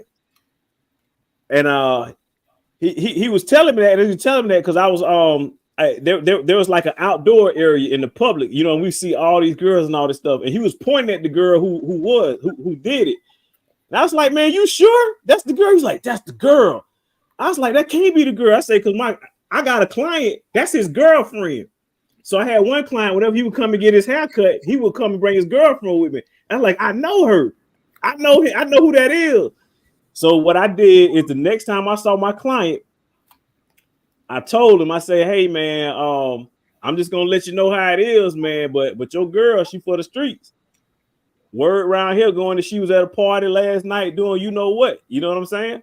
And I said, I'm just telling you this because the dude who told me that, I know how he get down, and he don't be lying about stuff. He got no reason to lie. So if he telling me something, that's certified at that point. That's certified. And my friend, he told me, man, he was just like, he gonna look into it. And he called me back a few days later on the phone. He was pretty much crying or whatever. He said he confronted the girl about it. She lied about it, said it wasn't, you know what I mean? But then ultimately end up confessing and all this other stuff, whatever the case may be. But I saw that to say it's probably about, this happened like college about 3 years ago. You married. You know, he broke up with that girl and all that stuff. He got he met a new girl and he got married, and he introduced me to his new wife, and we went out to breakfast, and his wife was telling me, she was like, hey, you know what? My husband told me about the story about his ex-girlfriend who he used to date back in college. And I just want to tell you, thank you for not, you know, keeping that a secret and letting him know about it or whatever. I appreciate that, because some people will say, hey, that's not my business. I ain't going to tell, but she just wanted to thank me for telling. So that's a situation where I had to tell and went ahead and did. You know why she thanked you? Because she had a chance. Yeah. Duh. Hey, you know what you did? No, when she knew that, she heard that, she said, oh, he a real damn. Let me tell you something, man. Ain't no way he didn't know what he had. I believe you. I didn't want to know. He didn't want them to tell you something. No, let me tell you something. No girl drop down no party and do oral sex on 10 guys out of nowhere, and he just found his out to you. He didn't want to know. Everybody knew it except him, and he didn't want to know it. His reality was, I don't want to hear about it. I don't want to know it. And you threw him in that situation where now I'm faced with it, and that's why I had to go confront him. It was good. I'm surprised what someone would have done if both of them just transferred to a different school and start over. That way nobody don't know her. Nobody don't know him, and them guys at that. He don't realize them 10 guys all over the planet. Every time you walk down the street, count 1, 2, 3, 4, 5, 6, 7, 8, 9, 10. 1, 2, 3, 4, 5, 6, 7, 8, 9, 10. Girl, that's insane. World sick, man. World is sick. Somebody want to know about you out here breaking people up. They think you need to mind your own business. That's not what that say. No, that's not what that say. I know what it means. No, I know. That's not what that said. That's not those words. You better look that man and say, "Listen, man." That's not what it says. No, because at the end of the day, I posed that question to other people. You know what I'm saying? Especially, I think a while back, and you'll be amazed at some of the answers. Some people be like, "Hey, that's not my business. Yeah. I don't get in this relationship. I keep my distance." You know what I'm saying? And that's right. Other people, it's for different. Me, if it's my friend, I'm gonna tell it. But if I don't know that person, I mind my business. Like, I'm just honest. Yeah, because you need to. Everybody ain't the person. Believe it or not, everybody ain't the person approached to tell them something about their spouse. Even their spouse, it just ain't. It's some people ain't the people approach them tell they do. That could have really turned. I'm not against what you done. You did what you did, and it worked out. It's some people, man, I hate you the rest of your life, man, and her. Yeah. But what if they ask you? Would you? If they ask you, that's different. I'm just from the mindset is I'm not finna be out here helping you live your life. Don't involve me in your life. You gonna do your dirt, but don't put it on me where I gotta sit here and go along with your life because you said you was over my house and I got to lie and say, okay, you was hanging with me. I don't know how you got somebody else and all this other stuff. I don't think they involved you in it. What are you talking about? I don't know what he's talking. Listen, he done jumped to a whole. You talking about somebody cut like the woman can't him say, "Hey, Dwayne, exactly. I did 10 guys on the circle. And I'm counting on you to hold this now. This is the lie I want to live with. Now you make sure you hold it." You heard no. So let me clarify. What I'm saying is, if you know that your friend is cheating on his spouse or his girlfriend, when you see that girlfriend or when you see that spouse, you act like everything is good. That's going to be hypocrisy, a level of hypocrisy. That's my friend. I'm going to tell her. That's what I'm saying. That's your friend. That's like a level of hypocrisy. So now when you find out, they be like, "Oh yeah, I've been heard about it." I'm like, why you ain't say nothing? Oh, well, they ain't my business. That went, but like, doggone, you knew you was there together. You come around, everything smile. You know what I'm saying? If this my friend, y'all help keep it alive. Me, honestly, I look at it. Got to depend on the person. I've been with you. I'm gonna tell you something. I do this for a living. You can't tell everybody everything. It might seem like it ain't. You know, sometimes you gotta look at that. I'm gonna tell you something. Two things can happen with sometimes when you do that. How this can work out. So you got to really be careful. You come and tell the wrong person, "Hey, you know, this person cheating on you." Okay. Mm-hmm. And that person go and investigate and they had no earthly idea this happened. They did it. Now you got to remember what kind of person you just sent out there. Because you might have said this out to somebody. When they find out, they'll kill them.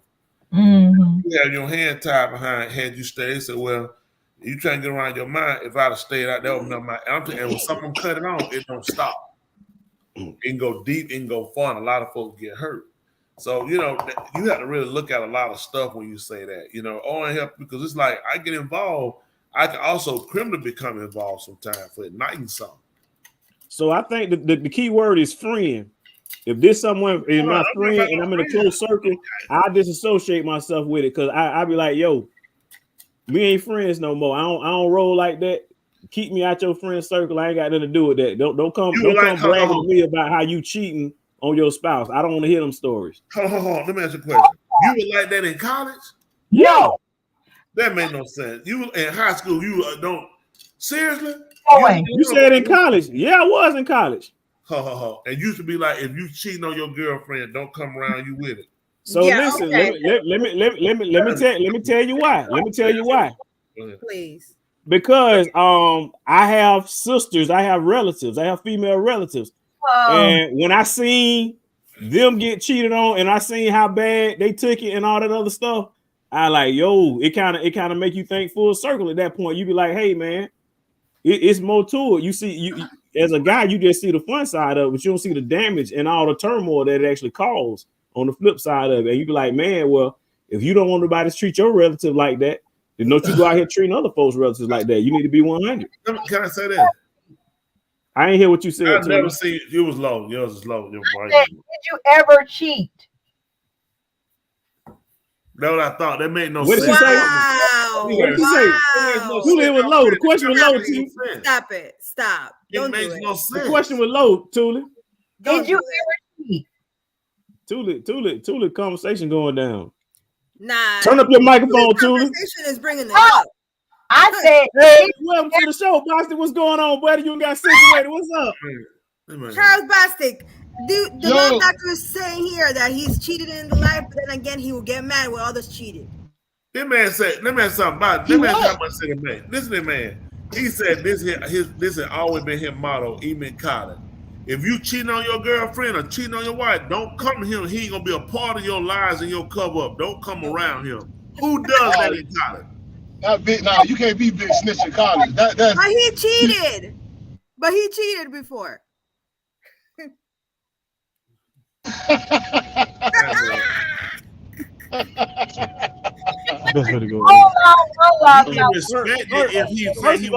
of all, your logic don't make no sense. And what I mean by that is that if you really think about what you're saying, is based on the logic what you're saying. If there's been anybody out there that's been engaged in bad behavior, they can't warn or they can't shame the behavior in the future because they've done it. No, is that what you're saying, Dr. Joe? They doing the same thing. Dr. Joe, is that what you saying, Dr. Joe? I think you're reformed now, but not in college. I think he just coming around the corner now. No, you think I believe he walked around and told on everybody, listen, anybody friend in college. See what he just did. See what he just did. Now he just turned, not everybody. I said I told my friend, and now he done took me to word. My friend, one person, everybody on the college campus. He went and told everybody on the whole entire campus. Everybody. You say your friend, you know he just told us. You didn't listen. He only had one friend at the college. That's why he went there. He just told us. See, you just heard me say that. Hold on, man, let me ask something. You are a therapist. You know people tell you things without telling you things. He answered. We said his friends. He said, well, he done turned around. I told you about one person I knew, only one person. And y'all saying all these other people. I have no friends. You guys are my friends. So all you guys here, if y'all his friend, please type in here and say you his friend. He needs help. So now, I don't believe this man walking around telling on people. Cause I'd have slit his throat. That man come to telling me, let me tell you something.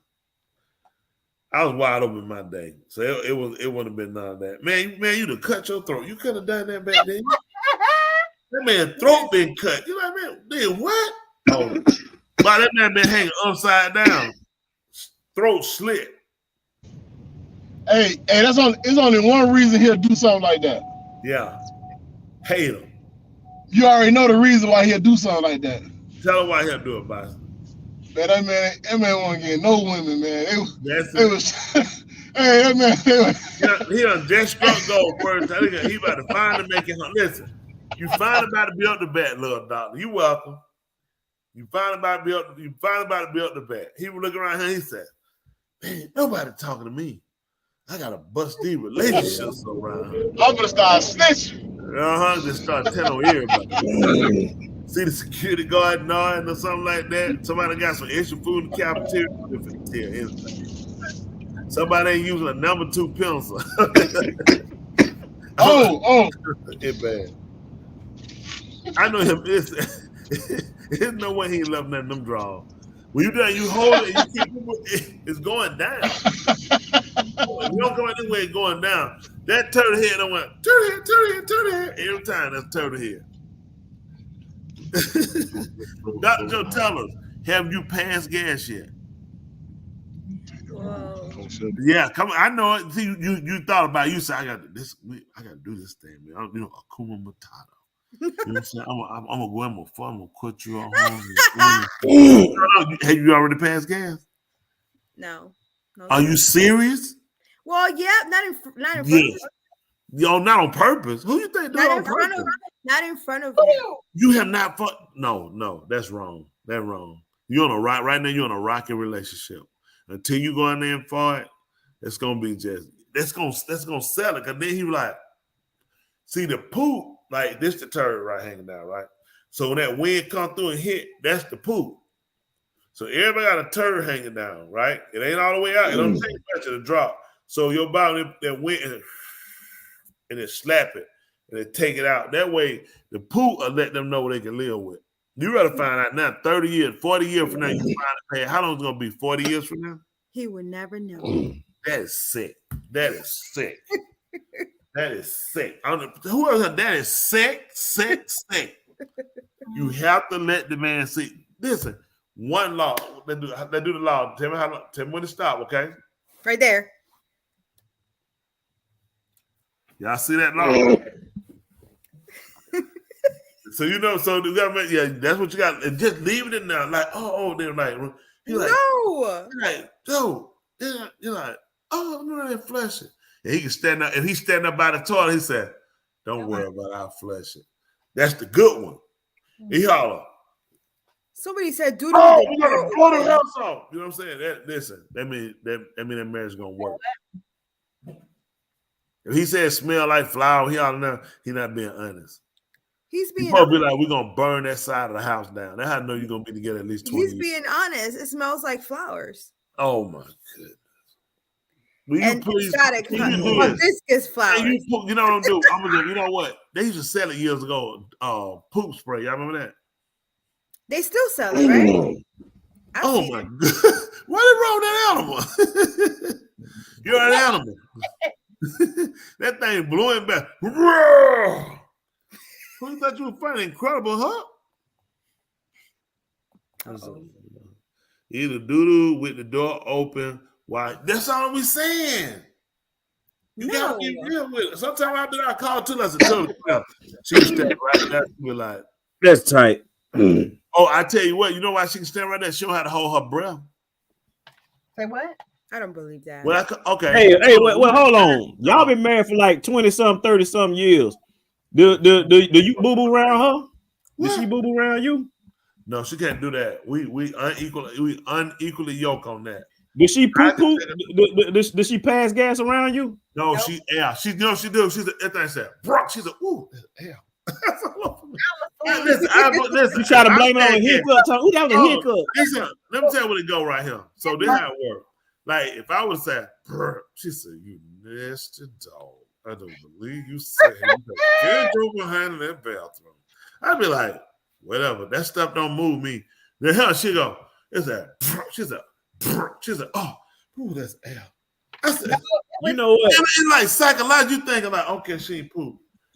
People, this a poop. Okay, the turd is already built in your body from you eat. So all the way first before it gets started, it's gonna need some wind. That's the wind coming. That wind let them know, look out, you got an idea what this finna smell like. And he let you know, it's some more. And they coming. You know down. what? Let me ask you this, because you said growing up, you was pretty close with your pastor. You said you had a really good relationship with your pastor. What would you do if while you in the middle of service, your pastor's praying and he just busts out and start farting? What would you do? I'd be like, yeah, human being. That's your answer? That's your answer? What? I mean, yeah, human being. What was it? Okay. Did he make the poop up? Did the poop come from his heart? It came from his heart. It came from his heart.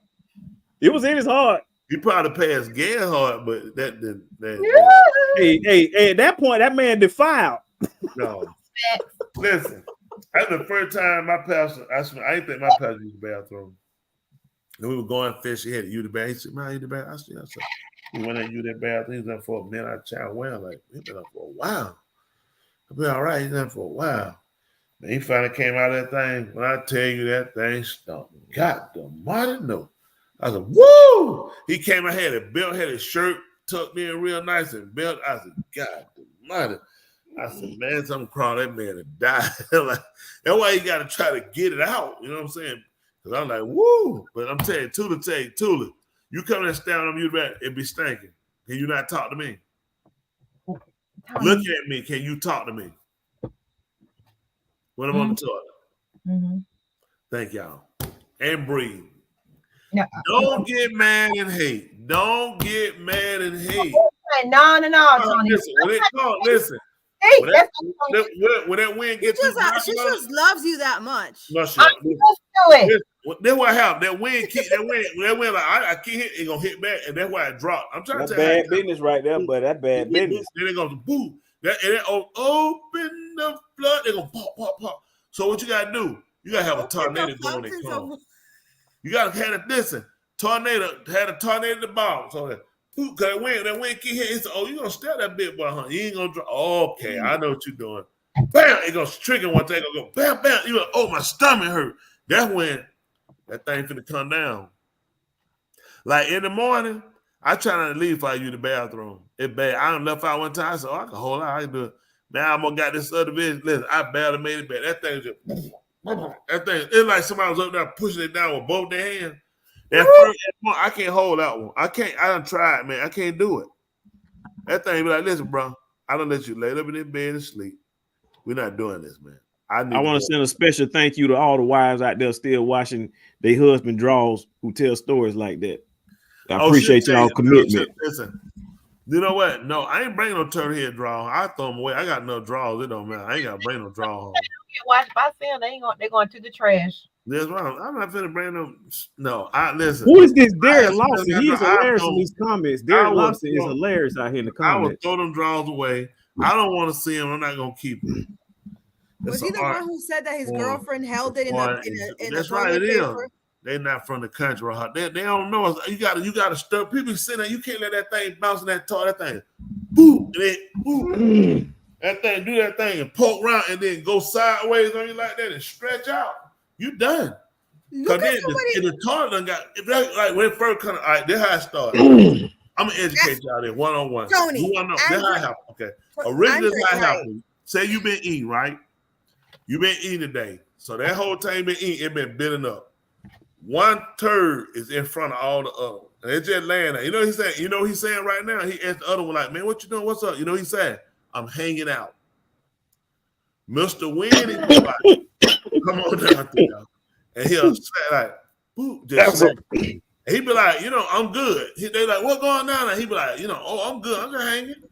And he come out again, like, I'm talking, boop, and here then he realized he gonna do the dope. He like, I'm still good. The thing trying to tell, but this time he gonna go this way and he gonna backtrack and pop, and he gonna loosen him up. Boom, and he come out and rest on just start tumbling. You gotta have a tornado already there going. So that thing, every time they come, they gotta suck down and keep going. You ain't got about no air freshener. Now you got poop in the air. The poop that's out. Ain't nothing you can do about that. Right. Yeah, I'm trying to help you out now. Poop 101. That's what we do now. We here to help better you. What do you think? These our part is so loud in a restaurant a couple of weeks ago, and it's only trying to keep it. Trying to keep it. I did that before too. You got listen. Don't push. You got. I'm telling you something else. That's something art form. I did that. So you don't put when you like okay. You push it too much. You say that. It doesn't look. You say and your cheek feel kind of wet. You say and you go. You say man, don't let it be bad as it feel. Maybe just a cheek welter, but it didn't spread. Ain't nobody never had a cheek welter. What is that? Right. But they don't get out the cheek. But the cheek wet. You say, oh boy, I gotta go check myself. Make sure I ain't in the world. Look. Is that like, but it don't come out the cheek. The cheek still closed. It's still sprayed, but the cheek closed. And holding it, the cheek said, listen, if you sit down, then what we gonna do? Okay, we'll make a butterfly in these draws. Keep it tight. Oh my! You ever had to go to the bathroom and you was in a public place and it started coming and you couldn't move? Boy. That's that help my listen. Well, you had to go to the bathroom, man, and everybody want to clean the bathroom at the same time. Get out my way! What are you doing? That's true. Derek Lawson. Get out the way! Get out the way! No, sir, you cannot come in here. I got to clean this bathroom. Go to the one downstairs. You go run downstairs. Yeah. The same thing. You say, you know what? I tried. You go back the aisle in the library in downtown Atlanta, and you sit there at that library, that non-fiction aisle, just grab those two books and let it go. But listen, and then now you got what you got to do. You got to know.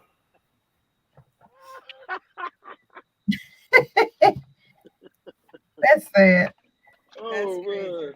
Listen, man. Listen, when it comes to that pool, you gotta know what you're doing out there. I'm telling you, man. No, listen, you can make a mess so fast, and you gotta know how to use the public restroom. You gotta know how to jump in there and get it out, man. Know how to draw. You gotta put a red room. You gotta draw. That's why I do them squat, because you gotta lock them knees. Don't you sit on top of that toilet? If you do, you gotta get your enough tissue. That's what I do. If I use a public, will help y'all out. First thing I'm looking for is paper towels. I'm gonna get the paper towel. I'm gonna soap them up real good, and I'm gonna get some dry paper towel to put them on my house. I'm gonna have a bunch of them. So I'm gonna have some. I need to wipe that toilet seat off. Then I'm gonna put the tissue down. And that butt gasket, something it explode.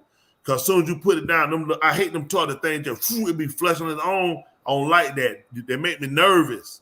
Don't be all that water behind me. Let me do that. I need to control anything going on back there. Let me let the butt gasket. If I lay a butt gasket, I'm gonna come back. I'm gonna lay them other line crawl and catch it. And man, you got the front, you try to push that paper back. Don't you drop that down now. Don't put it down there, but you may around don't get it back. But you just got to set yourself up. You got to pad that seat. Make sure you don't wipe it off with something. When you get through using that tissue, that thin, man. That thing thin as skin. You got to wrap white, get that thing. Then you got to take them wet soapy paper towel you got and wipe your behind and clean around your behind real good. When you take the dry ones you had and dry because you're going to be wet. Man, when you get up, I'm telling you, just feel like there's therefore now no condemnation. That's why ain't no smell. Now you take them paper towel, now you got them too. The other one you just dry it with. You put them other ones there, ball them up in the sand, and when you come out throwing straight in the trash, then what? Don't go wash your hand and throw that. Don't do that. Don't flush that. You mess up public toilet. We need good public toilets out here. Some of y'all go and put out a paper towel. Don't do that. Just take it wet when you're gonna wipe. Take the other one you're gonna dry, stick them back in there, ball them up, throw them in the trash, wash your hand. It's an art to this. I ain't walking around with no wipes. But I come out of that bathroom, I got to know that I know I is clean. You are helping, Ra. Look, somebody said you're helping, Raha. Oh, sounds. I'm gonna help people. You can use them when y'all listen. Don't let these people be out here. Listen, man. I don't use no public, man. You go ahead and mess up your drawers you want to. Them only in emergencies. You know what? Look what he said walking while looting can be covered if you start beatboxing. Who said that? I said that. What is going on?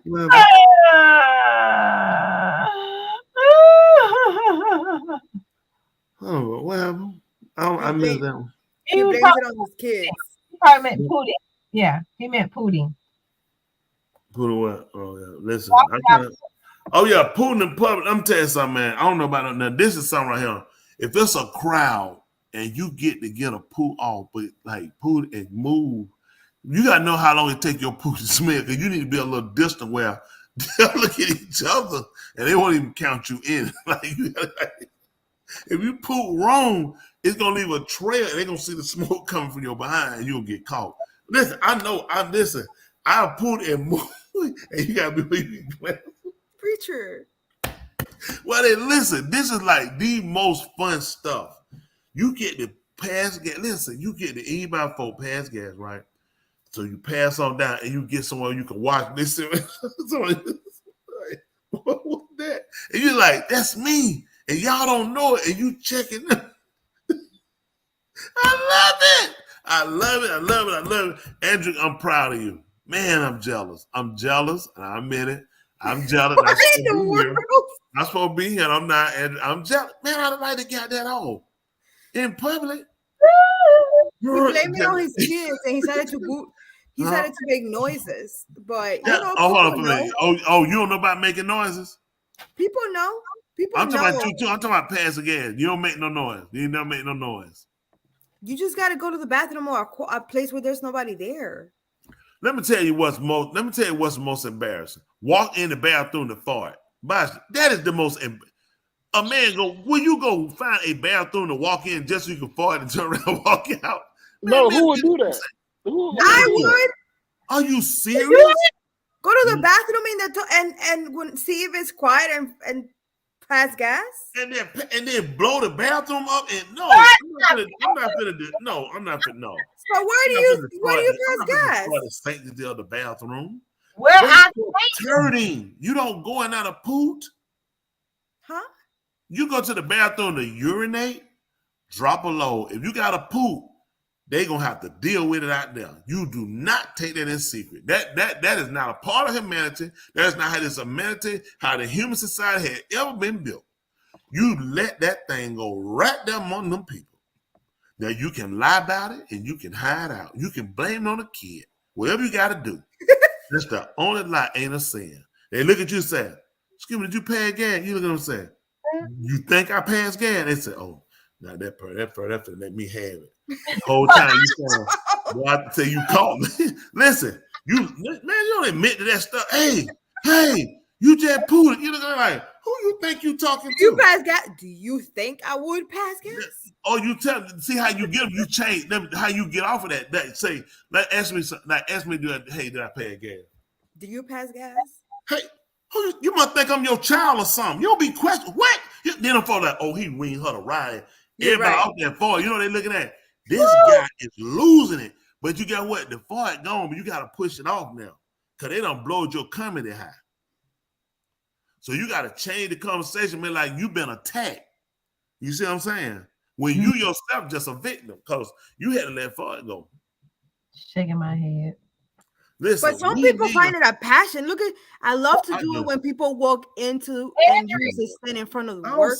Where is that? I'm missing it. Oh, y'all know what? I had stroke. I'm like, where y'all seeing all this stuff at?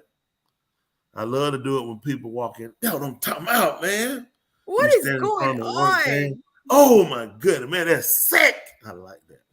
Exactly. Whether if they don't know. Oh, man. Listen, man, I had a class. I was in high school. It was at lunch. I sat on jet pool. All the kids run up. They start running to the one. Oh, man, we can't breathe. Be like, hey, they be like, Miss Smith, do you need to go? I'm like, I'm in her. And one, I'll make her for it. Because they lose it. They'll jump up, run to the class. Oh, we can't breathe. Be like, man, stop it.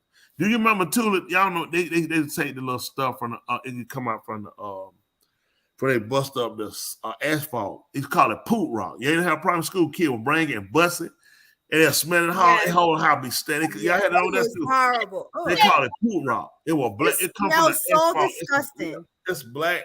You put it down, you stomp it, it'd be like you're dead, like somebody did. It'd be like, oh, that thing stinks. Yes. Oh man, asphalt. That's new. I didn't know that. I think it came from asphalt. Yeah, it's come from. They did it in my high school years all the time. It's right. I remember that. Yeah, I didn't know where they came from. That's amazing. In Guatemala, where you from? They had poot rock.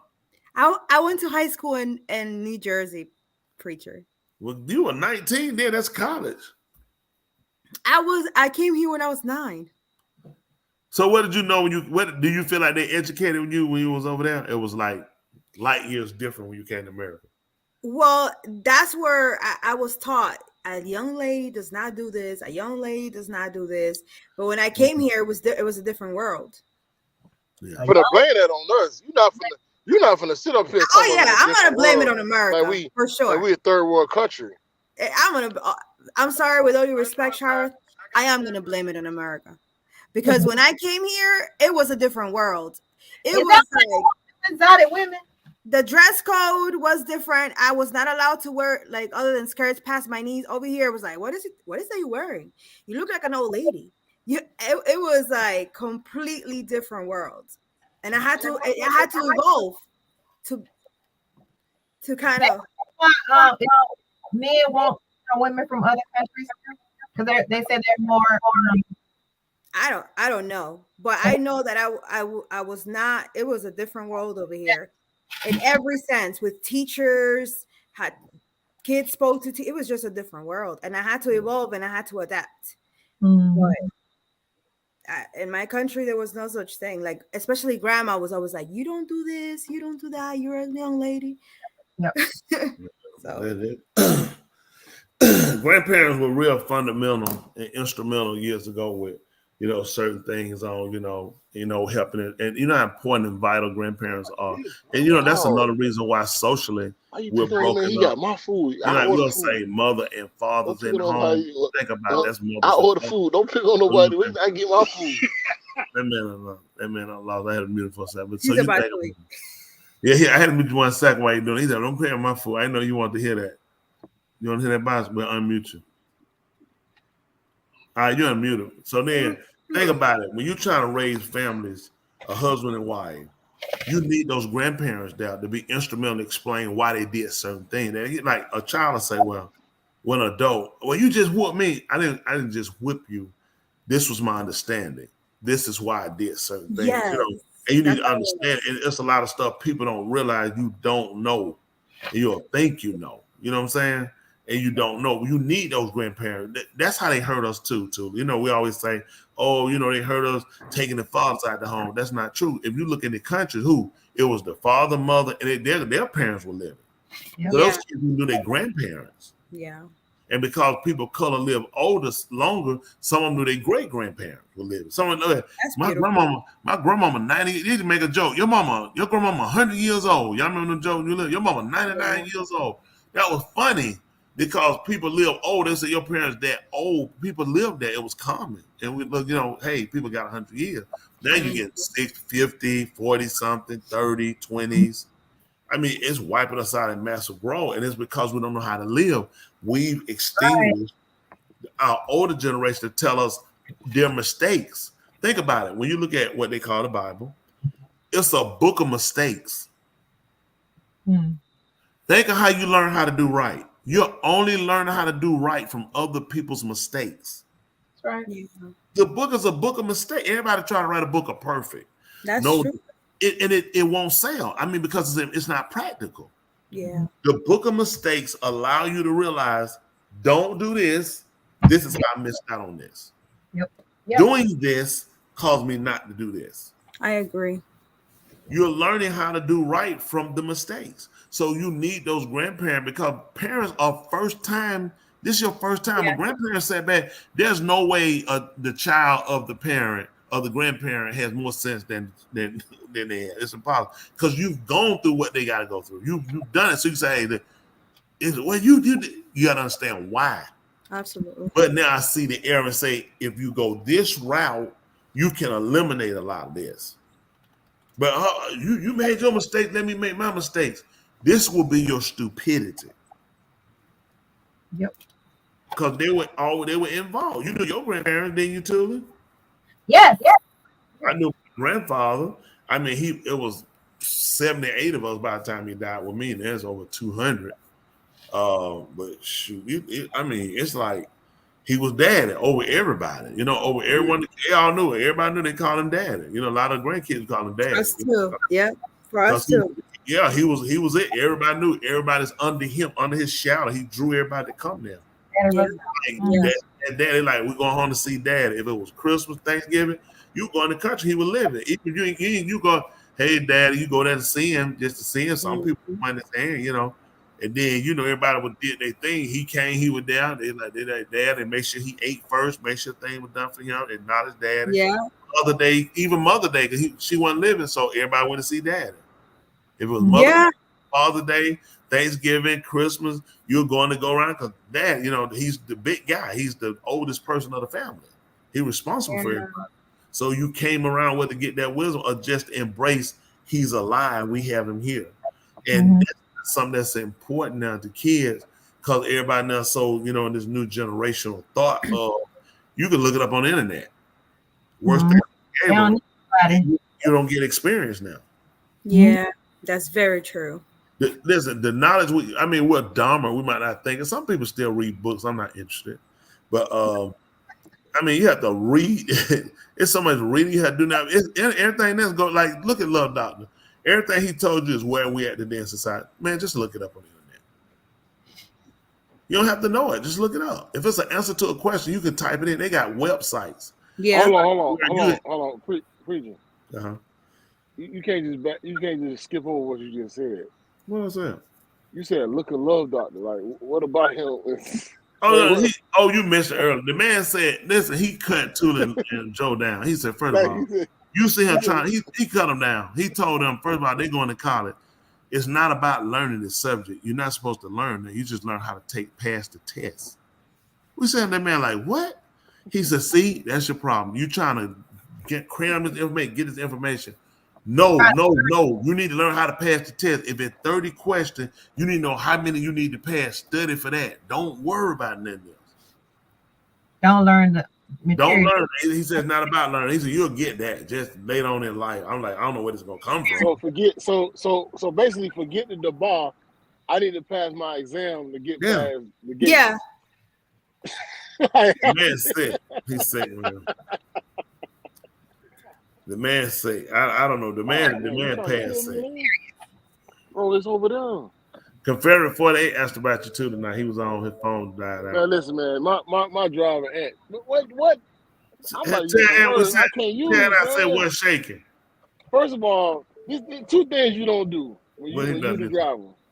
If you don't order food, right? If you don't order food and the passenger order food, don't talk about the man that's making the food. That Mr. Food. Like that's my food. Don't talk about how he sound. I don't care how he sound.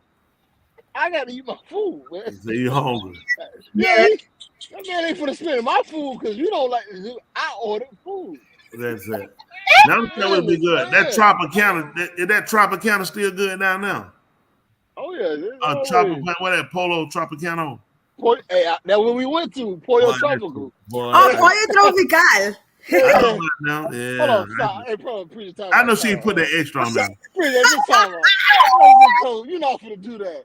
You're not gonna just make up a name. Pollo Tropical. I heard him. Like what you just said? Pollo Tropical. It's not. Oh my goodness, man. What is another comment? The man said you don't need to learn nothing. He said all you need to do is learn to pass the test. He said if you're doing that, trying to learn all that, he's like, really, that's like waste of time. Yeah, waste of time. He said he had a picture memory and he would just remember the questions and he would pass. And there he is. I need that so bad. I love Doctor. There you go.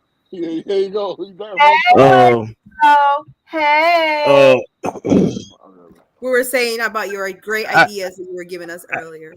I got receipts.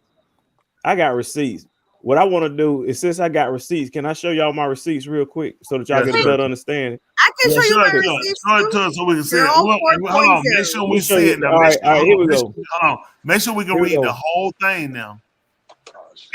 Here go the whole receipt. Whole receipt. And we'll see if it make any noise on that receipt. That's what we finna do. We'll show y'all receipts. Because folks just be talking. Let me just show you some receipts real quick. He went to look for the receipts this whole time. Yeah. Here we go. Here we go. All right. So what I want to do is I want to show y'all what's known as a transcript. What this transcript right here is showing is actually going down to different names of classes. What I want y'all to point out to y'all, first thing I want to point out to y'all, is there something right here that says DIS? This right here stands for dissertation. Before we go any further, I want to explain to y'all what dissertation actually is, because a lot of people are mistaken. You're not going to be talking to me like I was retarded. Hey, I'm talking to the public. I'm talking to the public right here. DIS, dissertation. So what it is, I want to share with you this other screen. What this other screen right here I'm about to pull up is I want everybody to get a better understanding of the word dissertation. So right here, according to Google, what the word dissertation actually means. Pulling it up right here. Dissertation, or a thesis. Some people refer to it as a thesis, is a scholarly treatise that substantiates a specific point of view as a result of original research that is conducted by students during their graduate studies. I want y'all to understand that this is for students that are in grad school. You have to be in graduate school. Now, the question is, I have never been to grad school. So since I've never been to grad school, why was I taking graduate school courses, although I was an undergrad? The answer to that is simple. The answer to that is because of my major, I was required to take graduate courses. So I was I was already familiar with graduate courses. That's stuff that I had to do based on my major. And I was trying to explain is that when y'all, it all depends on what your major is. You can't take somebody who majored in a different subject and say that's around the board all the same. It's totally different. No. And it's a lot of weed out courses and a lot of weed out criteria that I had. This was your so no. So what I'm saying is ultimately, and let me pull back up the receipts. So when I pull back up the other receipt, what we end up seeing, and it's real clear, plain and simple. Now you realize that I had to take a lot of graduate courses. This right here was called the synthesis of boron nitride nanotubes. Another one I had to take was called advanced microstructures, dynamic systems, senior projects. These are my grades. As we go up, more and more as we matriculate, engineering mathematics, engineering design methods, material selection design. What I'm trying to show y'all throughout the whole purpose of this is these courses right here. I had to do a minor in math. These courses were all considered weed out courses. These courses had nothing to do with the information that you know. It was simply designed where they will give you tests and you will have to pass the test. If you were one of those students where you were saying, hey, I want to learn more material and I want to learn and have command the subject about this material, the course design was not structured like that. The program that I was in was not structured like that. It was all based on tests and can you pass the test? And the only kids that will survive is the kids who strategically learn how to pass tests. There's a lot of time, a lot of efforts involved in test preparation material, test preparation courses, and strategies on how to pass tests. Because when you get to a certain collegiate level, it's no longer about the information. It's specifically designed, can you pass these tests? So as I go up more and more, it even shows sometimes where I had to withdraw from classes and things of that nature, so forth and so on. Dynamic systems, it just goes on and on and on. So what I want to do, I just wanted to let y'all know that briefly. My one fee. What'd you say? Those were a lot of. Listen, I struggle. I keep going. I show you I struggle, but I got my receipts though. So maybe it was because you were just focused on the test. Let me ask you a question. If you would have failed any one of them classes, what would happen? So, all right, good question. He said if I'd have failed in any one of those classes. So I'm scrolling down. The reason I'm scrolling down is there's something known as it's on here. Here it is. It's known as the forgiveness policy. What the forgiveness policy is they'll give you 2 times where you can take a course and you can fail the course and they'll still give you credit for it and they'll give you forgiveness. So what happens when you do fail a class, they'll give you 2 forgiveness policies where you can exercise your forgiveness policies. So that's what that's going to show. So I did have to utilize my forgiveness policies as well. They'll look at too, because they'll look at if you took the class twice, you should have gotten enough of the information. No, so right here, see this T in my program. See this T? This T right here was the year where I took engineering mathematics. I used my forgiveness on here because I got a D. So that means I did not have to retake the class. They went ahead and gave me credit for that class as a forgiveness.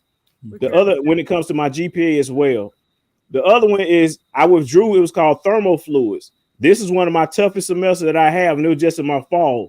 I was overboard, and I took all these different math classes and all this stuff. And I remember I took this course right here was the gospel choir. I took that just so that I can get an A to boost up my GPA, because school for me was not a fun experience.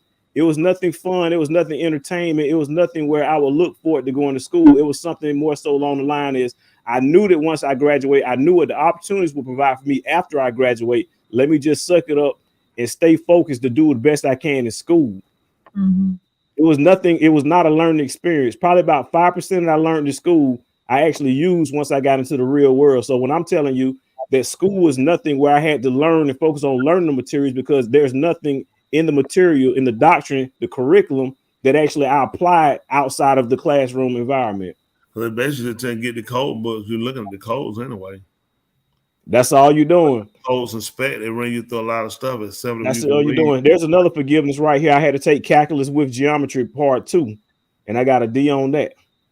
So a lot of the courses was really, really tough. I took calculus. I took my general physics. That was a really, really tough class. I ended up taking public speaking because I was doing these types of things to boost up my GPA. So it was just really, really the whole thing at the end of the day. It's what I became. And as you can see, as I was a freshman, look, I was doing pretty good as a freshman. I was making A's and B's, 1C there. And when I started my freshman year, I started out doing really good. But the more and more I started getting to my actual major, I started realizing, whoa, this right here was really serious. College was really serious. It really was no longer about me learning the material. I really had to learn how to take a test, how to study and prepare for a test so that I can pass a standardized test. That's what it was all about. There go my seats, ladies and gentlemen. Y'all have a great day. For me, it was the other way around. I see he made sure he passed that Florida State band though. But when you see that was a Florida State transcript too. He saw that Florida State transcript too. You saw that rattler. I see that rap. I heard all that rap. No, but I totally get it. I totally understand what people are saying about school. When I hear other kids talk about their experience in school and how much they learn, it's just me and my major. It was never fun. And keep in mind, I had about 3 jobs too while I was in school. So I was constantly working, constantly trying to generate income, make money all the time, put myself through school while I was going through a lot of that. School was very, very stressful experience for me. It just wasn't fun at all. I felt like it wasn't fair. I felt like the teachers never did teach. They just left everything to the student, and they'll give you these tests, and you just got to pass. Oh well. Mm-hmm. And I heard a lot, and again, a lot of kids get in, just par themselves or fail, or start changing their major to get something simple. Just try to get out, they got the debt coming and say, I don't want to I just came here and did nothing. But when you get something that you're not using or you can't use, then in a sense you did, go there for nothing. Because regardless of your major, it should have enlightened you to other paths. It need to learn how, like some people majors don't even allow them to transition. You know what I'm saying? They just kind of one side die out and just, kind of just go. And that's the thing I think a person has to be real conscious of. Would y'all agree? Hey, Dwayne, let me ask you a question. Yes, sir. Did you ever show your transcript to your job or apply yes somewhere? And then what they said? One of them fired me when I showed them my transcript. Exactly. That's my point. Exactly. Oh my God. What? Your point is that I got fired? What? Yes. As soon as you showed them, why they fired you? No. Well, so I'm gonna tell you why one of them fired me or whatever. The other ones did not fire me, but one of them did fire me. But yeah, my jobs, they did require a transcript because the transcript was the way to show that your degree was valid. Right. But the reason why I got fired is because go ahead. I'm sorry, what you said? No. He's okay. I just want to entertain inform the viewers as you did. Anytime somebody say or whatever, something's coming as an excuse. But go ahead, Dwayne. I'm listening. Got him. Yeah. No. I remember one time. It was rough, man. I was unemployed for a while, and I was just stressful. I was trying to do everything I can to get a degree. I mean, not to get a degree, but to get a job, land a career, because I was just working a job. I was just trying to find whatever job I could after I graduated. It was very stressful. So I interviewed with the engineering firm.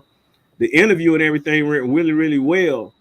And the guy told me, he said, what I want to do is send me a copy of your transcript.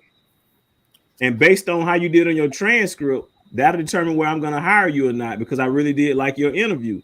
So I already knew my transcript. I already know it's going to show withdrawals. It's going to show D's. My overall GPA, that's something that I did not show y'all, but my GPA was low indeed. So what I did is I changed my transcript and I gave him a copy of my changed transcript. And what he did, follow back up he reviewed the changed transcript and he hired me. And in the midst of him hiring me, on my first day, when I showed up to work, what I forgot that not only did I change my transcript and give it to him, but I also went online and requested an official transcript be mailed to his office. Oh my goodness. I think they get fired you for lying. When I showed up to work, transcript. I think it was for what day was when you showed up to work? Day what? It was the first day I showed up to work. I had my desk and all. It's like, hey man, you got to go see the owner. It's like, man, you got to go see the owner. And I went in there with the owner, and the owner, he had the transcript that I changed in one hand, and he had the official transcript in the other hand. We never heard that story. That's interesting. I got hired and fired on the same doggone day. Goodness, boy, that's something. Listen, that's a story. That's a story we never heard of before. But back then you ain't laugh about it. It's funny now how you think in life would think how it felt like the worst thing in the world. And people, man, I tell you, how many people would have blown their brains out or gave up, took pills, cut their wrists. People quit every day because they feel like I made a mistake and I can never go back and change that. I just want to put that out to whoever it is that might feel like that out there. As humans, we make mistakes, but we want to take our mistakes and we want to give them back to people, just like you did. That's something somebody could look at and say, well, if I start off with the truth, I don't have to worry about a lie catching me. Straight. So, we all learn from each other, like, and from the word, from the book of mistakes, we all learn how to, learn from our mistakes and pass on. Don't let somebody else make the same mistake. That's how we get better. Man evolved from nothing to now we got cars, planes, cell phones. We can see each other. This was unheard of. One day we could just look at each other. It was one thing to talk on the phone, but we can actually real time look at each other. We can put groups of people on at one time. We can put hundreds or even thousands of millions on at one time, and all of us can see each other and engage at the same time. So man has evolved, but it's been because of people that made mistakes in trying to do this. So people might look, oh man, but our mistakes help other people to learn from it so they don't make the bad decision. I make better decisions. I appreciate you for sharing that with us. Yeah. Hey, no problem. Appreciate y'all. Hey man, that's how we all grow together. It is. And let people know, listen, don't quit. You know what I'm saying? If anything, become more assertive. You know what I'm saying? Look at, hey, pull yourself up by your bootstraps. You might have on sandals. You might be barefooted, but I want you to, gird yourself up and take confidence in yourself and better yourself from your mistakes. That's how you grow. I made a lot of mistakes in my life. I made a lot, and I probably will make. I'll still make some as I live. But every time I make them, I'll get better. Me too. Yeah, if it's a spot when I walk, I trip. I'll avoid that spot or I'll fix it. Those are my only two options. Otherwise, I'll keep tripping. Yeah. Since we're confessing here about college, I don't blame it on my undergrad. I have to say I paid for people to do my papers because I had 3 jobs. Hold on, time out. I did. Yeah. Now, my master's degree, I did not. I did it all by myself because it was so specific, specialized that I paid one time and I got a C and I almost got kicked out of the program because you have to know specifically the work. So I couldn't do it in my master's program. But undergrad, it was like kind of like your experience. I didn't take it serious. I just wanted to pass because it wasn't specialized. But when it was specialized, I loved it so much. I studied and passed, and I did good. So it was kind of backwards for me. Mm-hmm. What happened, Dwayne? Dwayne, I forgot. What? I missed it. What you say happened to you? In my undergrad, I used to pay for people to do my papers because I had 3 jobs. Hey, Reverend Joe. I'm not talking to you now. Oh, I'm sorry. And I apologize. And you act like you gonna be diagnosing people. Your license has been revoked for the next 2 years. I don't hear nothing to come out your mouth. You say you cheated while you did it. So, Dwayne, what happened to you, Dwayne?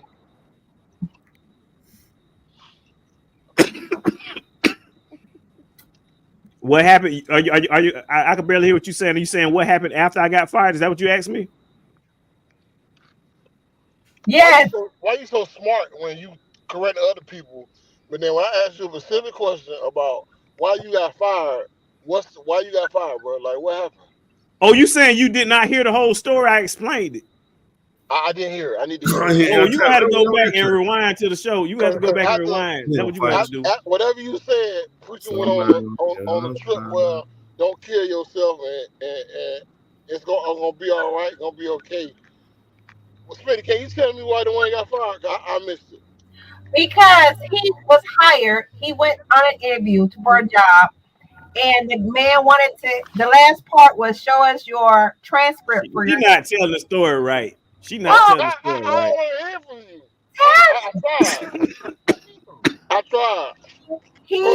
Hey, Bossy, because of transcript fraud, I was fired and terminated because of transcript fraud. I submitted false transcripts to them.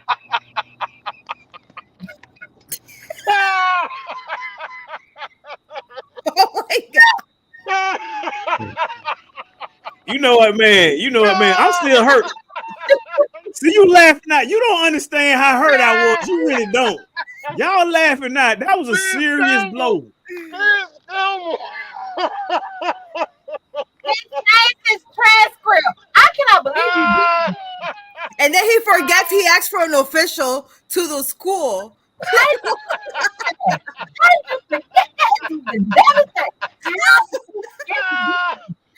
And then the boss had the real one and the fake one. Dwayne, you just killed your whole argument about skipping through school. Thank you.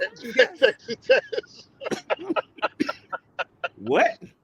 Hey, Dwayne, I killed my argument about doing what through school? Hold on, man. You gave him a fake transcript? Yes, he altered it. That's tight, man. You deserve to be. You know what, Dwayne? This is a shame.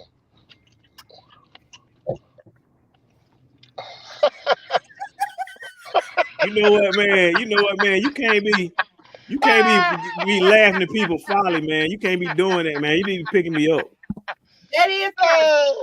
But that right there was a very depressing moment or whatever. I mean, I was already low in my life, and I was just doing whatever I can to try to get a job. And when he told me that I needed to have a certain GPA, I was like, man, I got to do whatever I got to do to get this job. I mean, I got to pay these bills. I got to find a way out. You know what I'm saying? So that was my way of doing it because the honest approach. But things ended up working out for me in the long term. You know, it worked out better that I did not get that job. You know, on Too Much in the Mind in 2023, mental health is serious.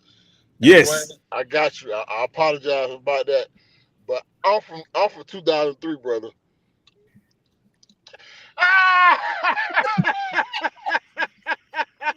Wow. I'm telling you, and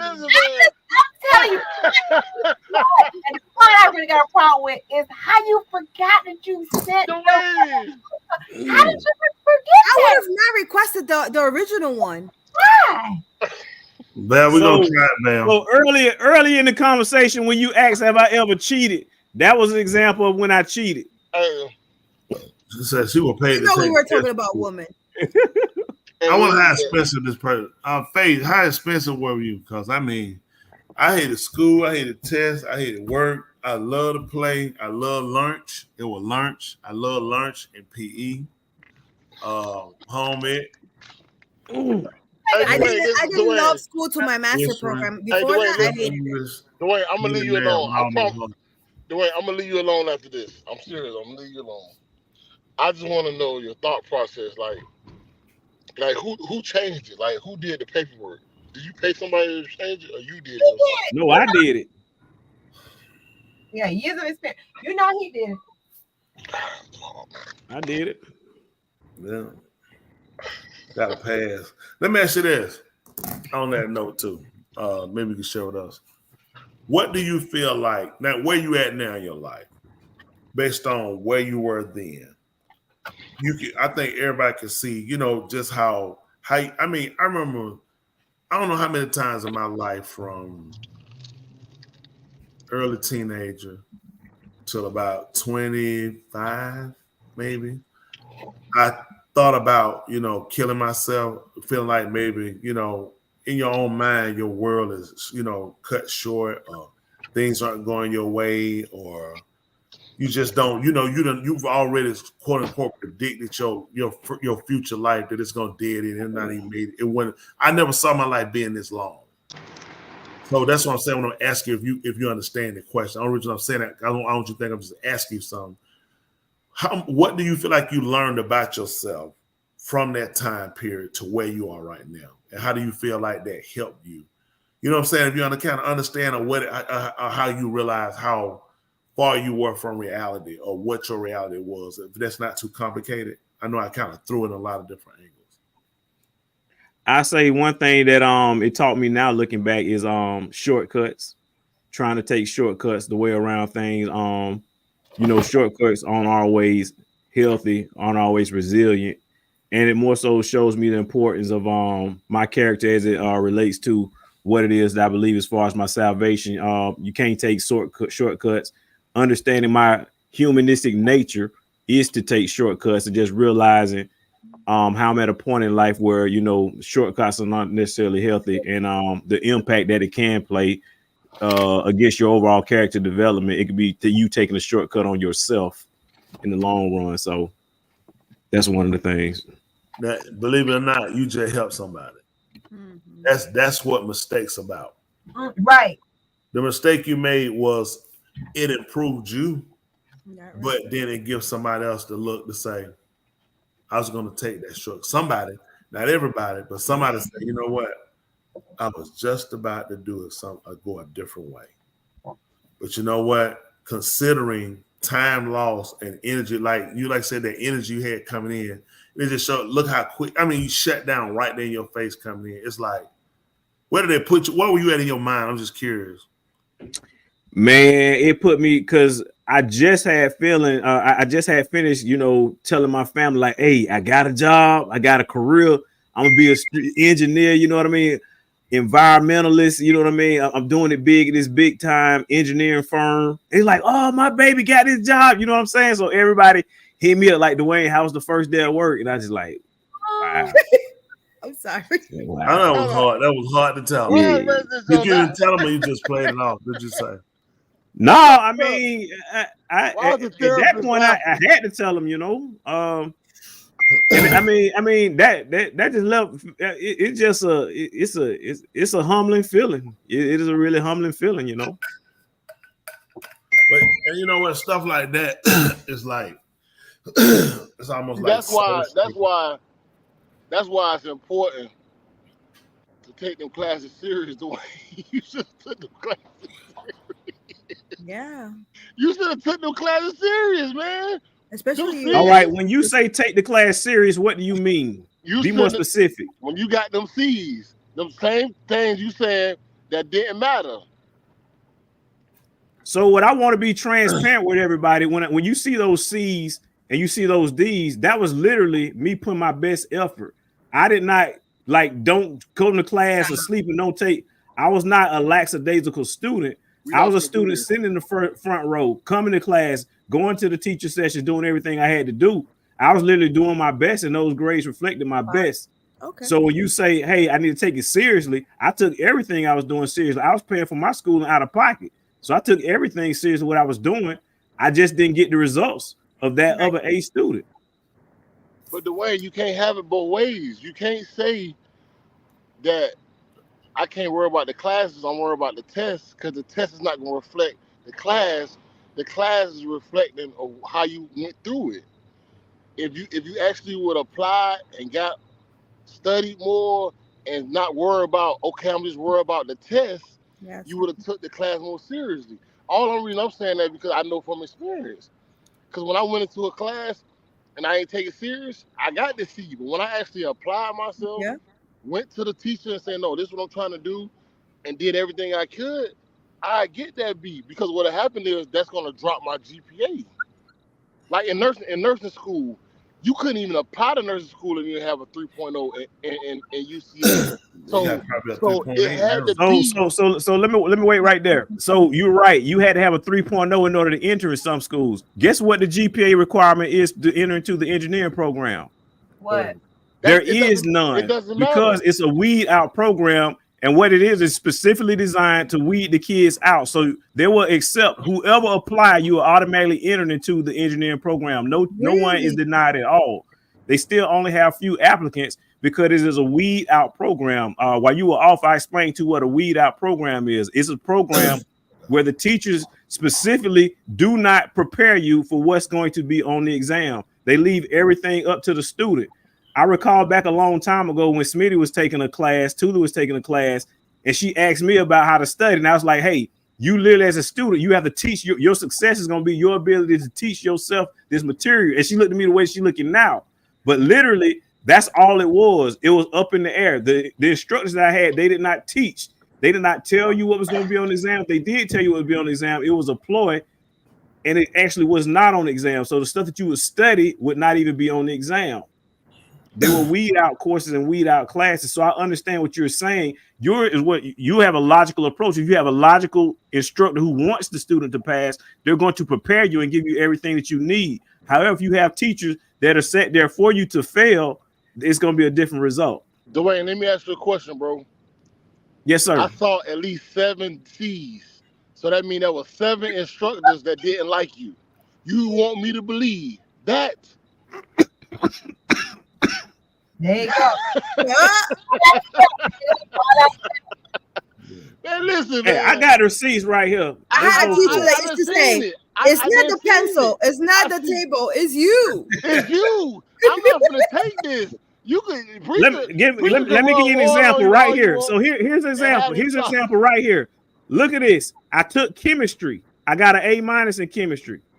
I took writing, I got a B. I took algebra, I got a B. I took family dynamics. This right here is a family dynamics course, and I got a D. That makes sense.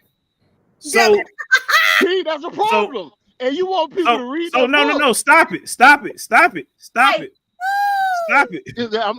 not adding up, man. No. So when you look right here at this particular year, you will see what doesn't add up. Something happened right here, because clearly the easiest course out of all those family dynamic course is that which is a D. So what happened, Dwayne? I'm ready. So this right here was in the fall of 2000. The fall of 2000 is my first freshman year. When I was in a freshman year, I had a significant emotional event that I encountered right here at this particular time. I was doing really, really well, but by the time when it was time to take finals, I had a significant emotional event that I won't get into details right here that definitely impacted me, and I almost failed out this whole semester. This is my first freshman semester, and I almost flunked out. But I was able to stick through to get good in the other class, but the other class right here, I couldn't rough it out. This is a semester I was almost kicked out of school. I lost all my housing. I didn't have anywhere to stay. Didn't want to tell my parents or anything, so I was just stressed out trying to figure it out. Now that right, Joe, was just a freshman year. When you keep going on, and you keep going down more and more and more, you can say I declared my major as a chemical engineer, and I started going down more and more. So here's an example right here. I took trigonometry and I took pre-calculus all at the same time. So these are actually 2 different math courses. So I took pre-calculus, I took chemistry, and I also took trigonometry. These are all intense courses. What these courses right here is the average student, they only take 1 of these courses at a time. I took 3 of them. This right here was known as an overload, an extreme course overload. There's no way. This right here is called academic suicide, to take general chemistry, to take trigonometry and calculus all at the same time. That's known as academic suicide. But because I did so good in high school, I wanted to challenge myself, and I say, hey, I can do it. I can do it. I can do it. I worked my behind off. I almost failed out, stressed out, working full time, and I ended up getting a C-, which is barely, but it was a passing grade is what I did, but I was able to pass this class. So I wouldn't say no, I didn't apply myself. I say I was doing everything I can to stay on track as a college student, so I continue to graduate on time. Go to the next semester. Introduction to theater. He got an A. So keep in mind, I'm still a freshman at this point. I haven't even started to weed out classes yet. So many excuses, man. It don't make no sense. No, because I'm showing you. I'm showing you. Look how I did. Look how I did. Look again.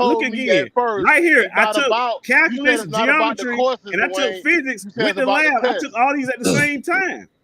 Dwayne, you got a C and a C-. What happened here? Something happened?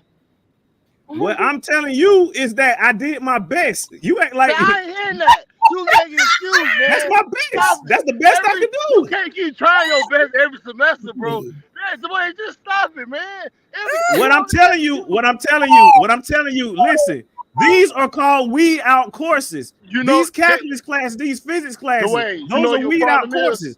I guarantee you, a lot of students who went to school, they never had to take the physics. They never had to take all these calculus and geometry because those are weed out courses. The average student is intimidated. They can't wrap around it. You just can't do it. You playing around, man. You playing around. Cause this is what I'm gonna tell you. If I would have brought this home and I would have told my mama it's a weed out class, she was like, why you focusing in the B's classes and not focusing in the C's classes? What's going on? Sure, you just gotta focus on the A C means a degree. Only A is the theory class. The only right here, I was changed to civil engineering. See, I changed my major to civil engineering, and I started trying to take all these different courses, trying to stay on track for an engineer. And this right here is my sophomore. Right here, this is the year, my sophomore year, when I tried to take too much at the same time, and I was over exhausted. Man, I took my mechanical engineering, I took calculus, and I took physics. These are all intense math courses. They're all intense math courses, all simultaneously. The academic advisor will say, don't take these courses, but I had to take these courses because I wanted to maintain my trajectory so that I would still graduate on time. Dwayne, you're not even in your major yet. You talking freshman and sophomore years. What I'm telling you, so in order to get into your major, you still have to take core courses. My core courses is different from y'all core courses. So when you talk about how you was making all these good grades, you had to take totally different classes. If I took the classes y'all had to take, I'd have been a straight A student. But I had to take a whole other different course. You're not gonna do that. You're not gonna do that. No, you're not about to Look, no. I want y'all to seriously understand math after math. Look, I took calculus 2 and calculus 3 all at the same time. I would literally go from calculus 2 class into calculus 3 class all at the same time throughout the course of the week, and I was able to maintain both of those. You're only supposed to take calculus 2 first. Past that, then go and graduate onto calculus 3.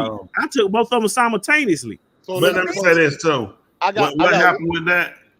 What happened that was, and what's good to help people out to realize too. Sometimes people are ones, and I think you was not better to realize was not to try to cram so many classes, but really find what fits your ability. Because then it wound up hurting your performance. It really didn't give you an opportunity to show what you could do because you put so much, and that's something that can help people. I'm enjoying what y'all saying now. Think on that. So, because y'all touching a lot of angles people need to look at. Because sometimes people like, don't go into a class, I want to just go and get this over with.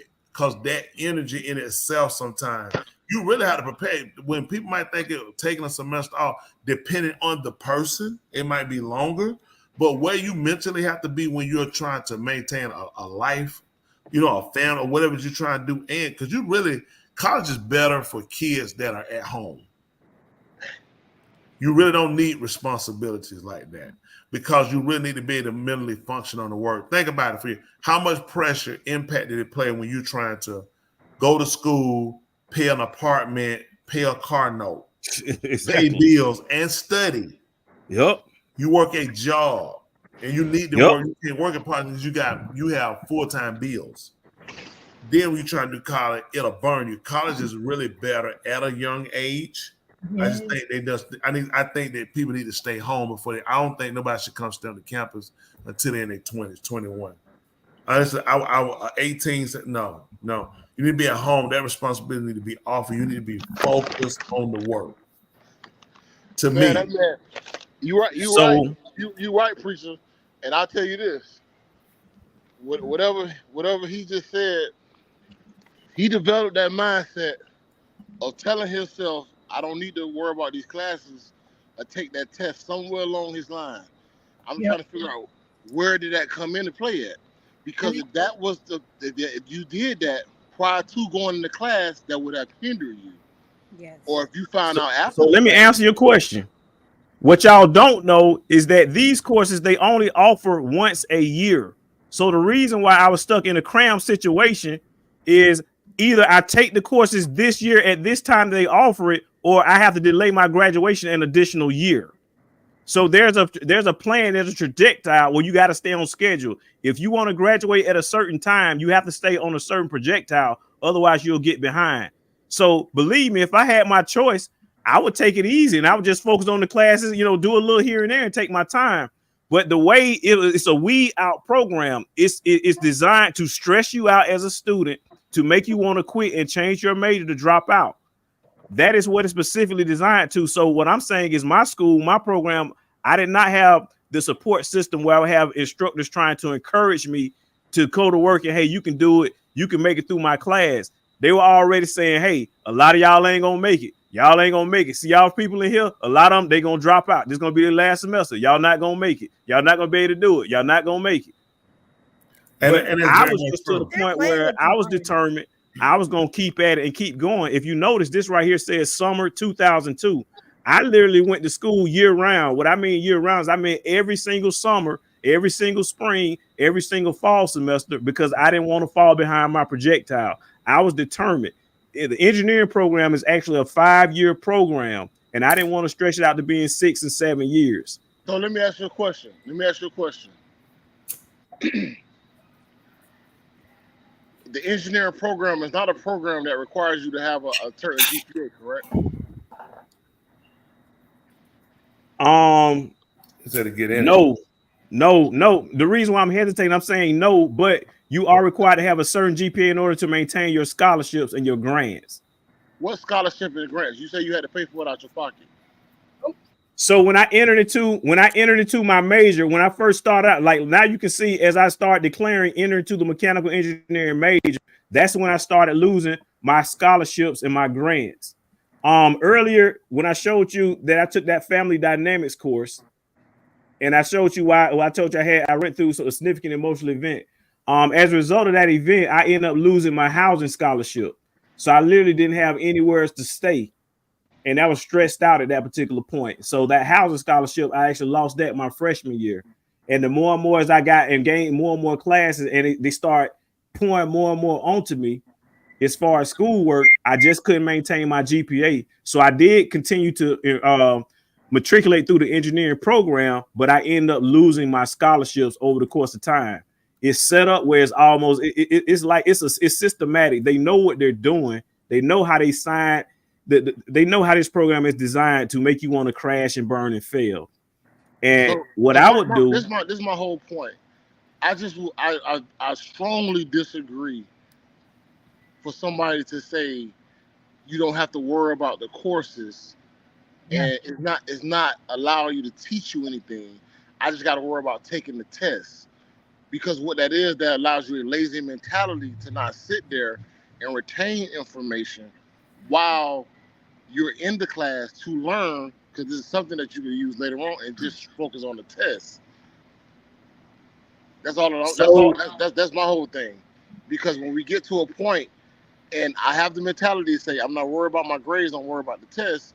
But then when we go and look at the transcript is stating the exact same thing of what you're saying. It's lacking. And what that would do is, that's the mentality of they don't want these type of people at certain degrees. Let me say that. I'm not knocking, you know, your level of expectations or your competencies in your field, because I know you're very versed in what you're doing. I'm just saying the mindset. The reason why they want to weed out those type of mindsets when dealing with those things. And I just say I disagree with that. Let me say this. What I saw in looking at it, this to me, what happens. It's so important for young people that are in high school getting ready to progress toward college. I say 10th grade, possibly, definitely 11, 12. Being more assertive toward them on understanding how to enter into college. What's your field? You had to pretty much hold their hands. What's the field? So you gotta walk them through, the things they need to prepare. Because you've gone through them, so there are a lot of people you can prepare to say here, right? Where you're gonna have your hard period. This is part, and when you don't know, it builds character. When you look at his transcript, I see the C's and D's with you. I see a person that had to make a lot of different decisions. When you go in and you look at, I had a free ride, and he looked at life change, and you can lose that. It teaches you that you can have it and you can take it for granted, and you can lose it if it's not nurtured properly. And you can look at when you can overload yourself or say your expectations, and looking at taking for granted what your ability is, and really looking at, does that really interline with you and what you want to do?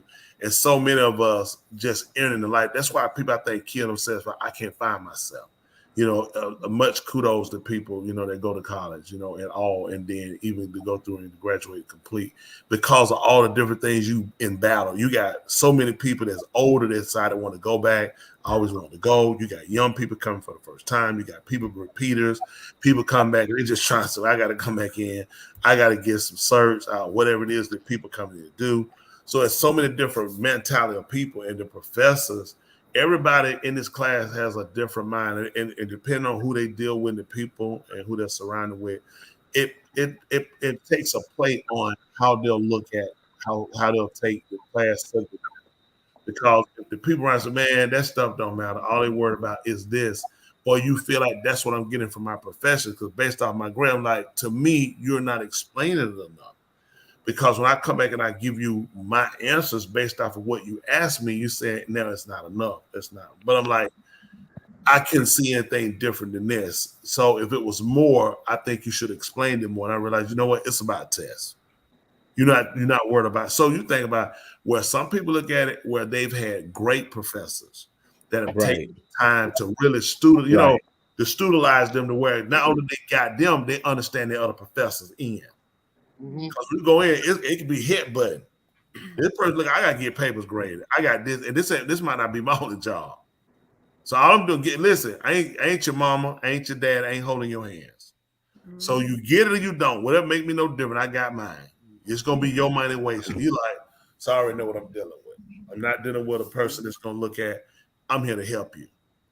You know what I'm saying? I want to help you further what you're trying to do, which a richer person where I'm Perkins. So listen, every teacher's going to be different. And then you have to explain for other people because you can't expect the next teacher to be like one good teacher. That's why that's that one good teacher, that one good principal, that one good, because other people don't value that to that degree. So what you've learned and I'm telling you, it's people here you help tonight. Because it made them really just look at things, man, and they looked at really for what I went for and what I've done. I felt like I really could have did something different, but you needed that experience because when you talk to a person, you want to give them a fair assessment of something so they can make a decision. Hey, I'm thinking about going to college. You said, man, it's a big waste of time. Well, why? Because I want to go.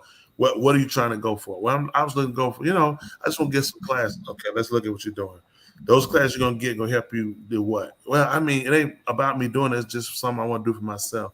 But in doing it for yourself, what is it just something you want as a badge of merit? Or is it something that you're going to be able to really use in your life? Because it comes with the debt.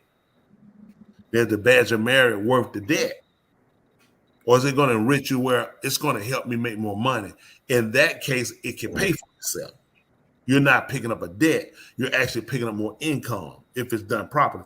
People need this. What y'all got time? They need the angles. Y'all don't live it. People take for granted. Do y'all know how many people don't know nothing? Yeah. If you stop somebody on the street, hey, let me ask you something. Do you know why some people don't talk? Because if I talk, you're gonna find out I don't know nothing. Yeah. Hey, excuse me, you from around here? Yeah. Hey, what's that?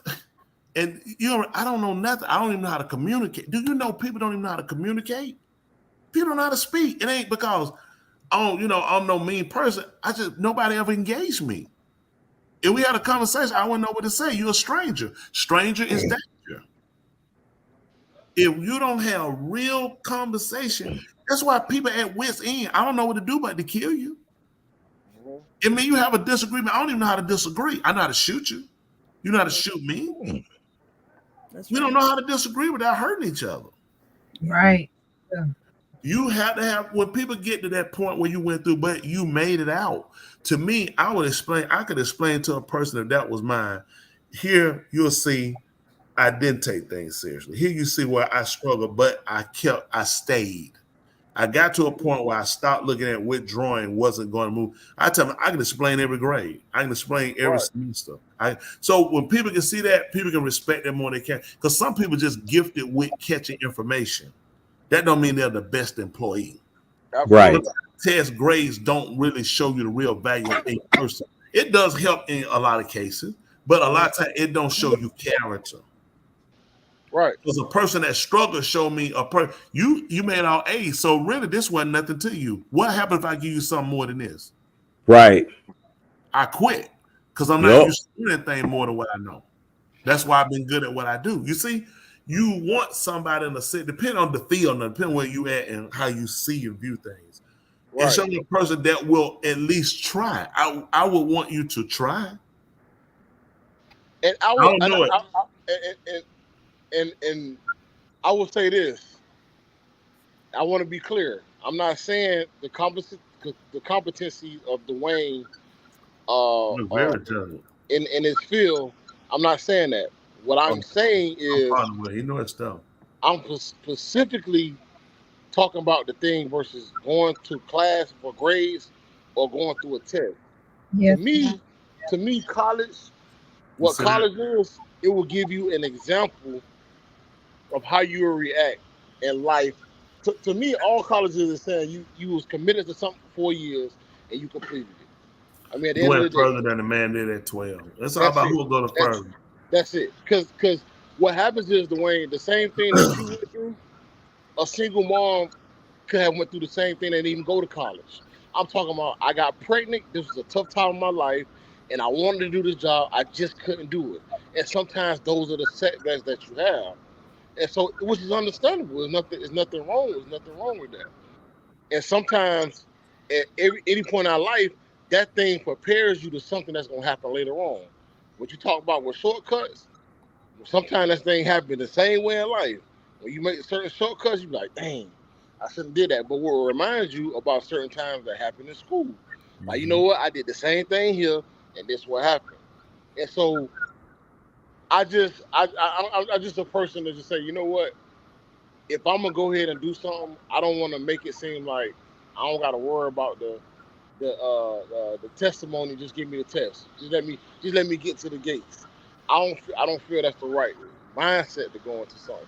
Some teachers, and you got to understand, college is different. Them professors are not there to pep you up. They say, hey man, do this. Hey man, do that. Some of them you don't have great professors. You know what I'm saying? Some of them you ain't. And my worst semester I ever had, and I did it to myself, is when I pledged Alpha, spring 2005. Bro, I failed 4 of my classes. 4. And I did it in my mind. I said in my mind, I wanted this more than I wanted these grades. But what was happening, bro, I was losing sleep left and right. Sleep. And I realized something which taught me a lesson in life. You can have a goal for something, but it can't supersede what you're here for. You feel what I'm saying? And that's what happened with that. And I'm like, dang, you know what? This should happen. And then I also had a line brother. That's one of his best semesters. I'm like, man, what in the world? How you did that? You get what I'm saying? But it's to each his own person. I just, to me, I don't want to make it seem like tests. College is all about tests. I pass the test. Versus if you, I just feel a lot of times in class, sometimes you can just talk to professors, man. Sometimes, you know what I'm saying? You talk to them, you tell them the situation, and to me, I think if you would, like what Preacher was saying about explaining these grades, I think that if you would have gave that person at that job your real transcript and explained it, I think he would have respected that better. You know what I'm saying? But you know what, Master? He couldn't explain it then because he wouldn't have known it, I think, until you get that experience. Exactly. Where he's at, experience in life, like everybody's life, it's alike. Man, my life was like, I was saying, just think about, I had the American dream life, you know, in myself of what I thought I was going to do and how my life was going to be. It was nothing, absolutely nothing. Nothing went nowhere, no kind of way, shape, form of what I had envisioned for myself. I had the thoughts of, and having to, you know, readjust on the fly in a sense, and, you know, and come up with something, and, you know, trying to get your spirituality together when you grow up being a, you know, you'll quit. Definitely lied to death. I lied to truth, you know, till you don't lie look like it's true. You don't realize how that stuff shapes you as a person, and how you have to go back and read, and it's pulling out the levels and layers of yourself to to try to create a different you after you've been this you all your life? And how do you become a new you when this is what you know? This is how your life is always equated. This has always been your situations. They always come to the same fault. So it's like, how do you do that? And people quit. And I think that's the end of or that's the survival of communicating with people and interchanging with people of a like mind, because that like mind keeps you kind of funded going the same way, just like water in a stream. The pressure, and the press is going one way, and all of the water goes the same way. And you try to get people that's going the same way in thoughts, ideas, and other things that you need that. I mean, you can't. I live with animals. People. I mean, they were animals, man. What they'll do, and you look at, you become one. You're looking at people saying what they are, and you become one. And to be able to escape that and rebuild myself and never to be that man. I remember some conversations sometime my kids, why they talking? And we talking, I just never imagined it. My life was never set to kind of go this way. It's never saw it going that way. I seen it, dead, spend the rest of my life in prison. That was it. That's being honest. I didn't talk about it, but those are two ends I looked at. I like, dead, I'm gonna get killed out here. I'm going to prison. That was it. I know it was gonna come. It don't matter if I killed somebody. I know I was gonna come up dead. I was gonna wind up going to prison and dying in prison. And I appreciate change and being able to talk to people, express it out. People say it's unwinding, but then you also get to see the growth and change in yourself, and it gives other people that opportunity. Like you, Dr. Joe, you said, she's like, I ain't gonna lie, I paid somebody, to write some papers for me. It's things we do, but you think about it, you got to where you were going, and you still work to be good at what you do. And it's all about, some people look, they're claiming famous. I did all my own. I did it because that's me. But that's what it takes for you. I'm sorry. All our lessons in life really get us to that point of growth and realize, I'm better now. I can help others. You don't have to take my advice. No, I'm on the shock. I got my head on. That's how we do it. I appreciate y'all guys. Everybody expressing and sharing, because that's how we help each other. I mean, that's how I'm still in the same line with other human beings. Mm-hmm. I'll be honest with you. Look at some people come. They're not, man. You know what, man? I remember the kids. What a boy, kids, but the boys. They would tell me about a guy. He was doing some work for him at the dealership down there. He had to come out. He was doing something for him. And he was talking about, yes. He was talking. Yeah, he told his brother. So yeah, my brother always talking about crazy stuff. Talking about, man, niggas killing him. I'm about positive stuff about, niggas talking about killing niggas. Man, I said, man, niggas don't need to be killing niggas. We need to kill these crackers. You start talking like that, then I'm with you. I'm ready to go out. I'm ready to go to jail. You thinking? They said, it was like, this conversation went real crazy. He was talking positive energy. You know what I'm saying? He was like, he ain't with, niggas killing niggas. He like, you talking about killing these crackers? He told his brother, that's some dumb ass talking about niggas. That's just dumb. Now you talking about Kenny Crocker? I'm ready to go do that. We can go today. And you're thinking, but that's his logic based on he around. And you crossing paths with people like this. This is as contagious as COVID. You don't know where you got it from. It's just hitting a whole wave of people. That energy that he puts out. Just saying, my boy, their mind was in the mind saying, you know what? That makes sense. We need to be killing. You put enough of that out, you hurt a lot of people. It is so important to know yourself and know how to filter conversation. That's true. Education, life, business. You got to filter conversation. You can hear it. You got to say, I can't let that get here processed to where that's an idea for me. Filter it. That's why you got wax in your ear. That's a filter. It's to keep stuff from getting up to your brain too. That wax also a protector. That's a filter. Filter some of that conversation before you take your mind. Say I hear people say stuff. That stuff don't get here, and I say, man, that's for me. Yeah, let's go kill white people. Yeah, let me start raping women. Yeah, let's be. That don't move me. I have a filter. I've learned from experience, you don't let everything everybody say get in here and process it to do it. I said like the stomach and get rid of it. Mm. I appreciate y'all. Y'all get some good. So, Basha, you at the airport? Oh yeah. Get ready to fly back. Yes, sir. I can't stay in Miami for 24 hours. I know that right. Got to get out of there. Get back to good old sweet home Atlanta. Coming home to be with you. But it's been raining in Florida. Man, it's flooding down here so bad. I was just there. They've been canceling games. I'm talking about they got it's flooding. You just had a game. Was that field wet?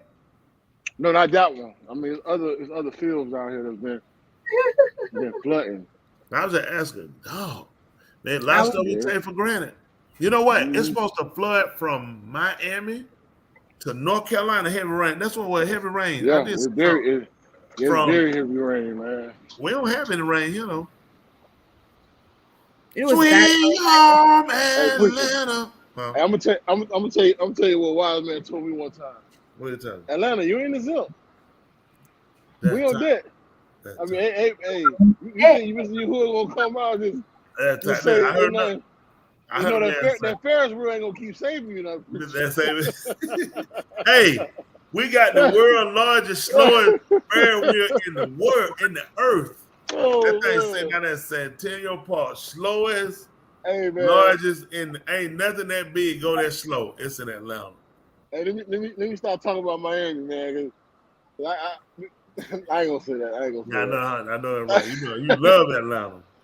Yeah, I ain't gonna say that, man. You know who I like better than Miami, though? Who? What? Well, Jacksonville, Florida. I know you good and well. Man, they didn't have a counter-thon down there. Man, ain't nothing. I know. I don't go that way. Man, I got family down there. They don't want to see me down there. When I die, don't drive my body through the state. If I died in Florida, please fly me so high up in the air, I don't even fly over Jacksonville. It's nothing in Jacksonville. It's nothing. Terrible. Man, they'll convince. It's not. They ain't got nothing but crime. You know what? An $8 hour job. That's what Joe Bishop was trying to tell you back then when you went and got that one number. Wow. Seriously, that man was disgusting. Preacher, that's nasty. No man, no. Listen. Preacher, I'm sorry, man. This man is listen for those out there. My former churches that I left from, I could have got a letter from him that this man here has served him well. When I left from out of my cousins, he told me not to leave. He said, "Don't go." Got no letter. He said, "Don't go." He would have gave me no letter. Hold on, see, preacher, see. No, that's because he didn't want me to leave. Tell him why I wouldn't got a letter. That you would have got a letter that said, "Thank you, don't send him back." No. She know better than that. Oh, you serious? Hey, preacher. Hold up, from the one we left from. Are you serious? The first church from Israel Baptist Church, they would have said that. Yes. Are you serious? Yes. No, they love me. Are you serious? He would have been mad that you left because he told you. Yeah, he been mad left. He probably said he would have never said bad letter on that part. He would have said he'd have said you couldn't go to heaven until you came back. Correct. So how he would have said he said you couldn't go till you came back. They wouldn't even give you Christian experience. He should have. Yeah, I think he would have. I think he put a check on the paper and say Christian spirit. Woo! Don't come back. He That's mean, Smitty. That's not. I need to interview Smitty to see what actually transpired. Preacher, I just got to know, preacher. What's me? Then nothing happened. I told him, man, I was leaving. I had to go on and go. I heard a man say, "You tell that pastor where you at. Tell him you leaving now." So I was going to the truth. Tell him, say I was sick of that one. I'm sick of that soup. I'm going to get some meat. And all he said, I said, you know what?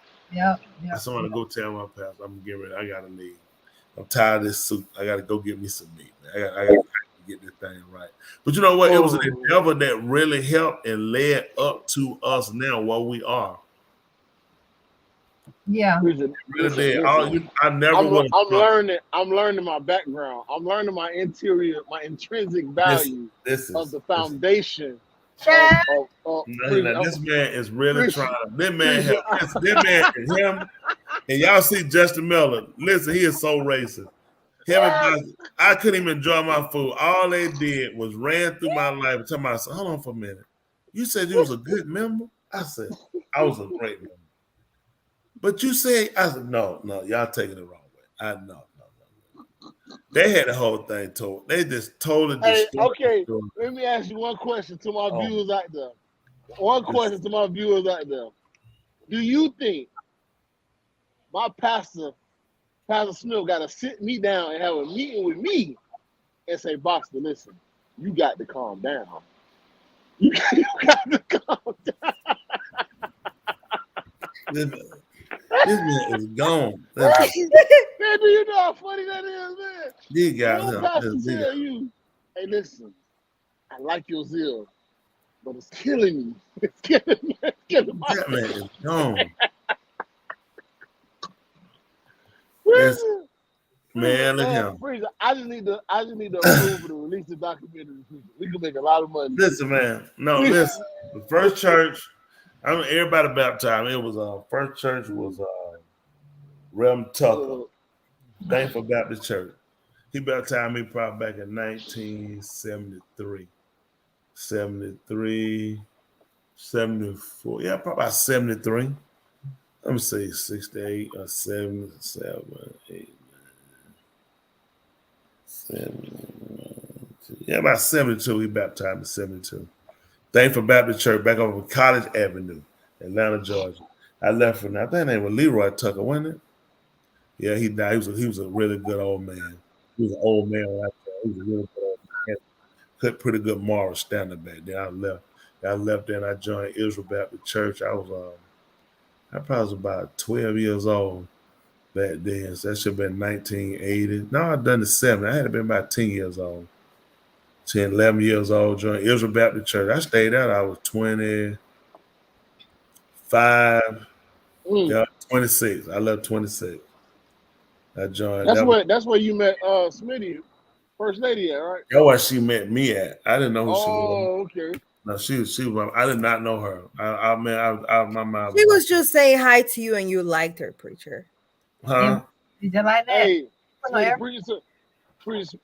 preacher told me that that your mama went to him and said, "Hey, come here, young lady, come here, Tony.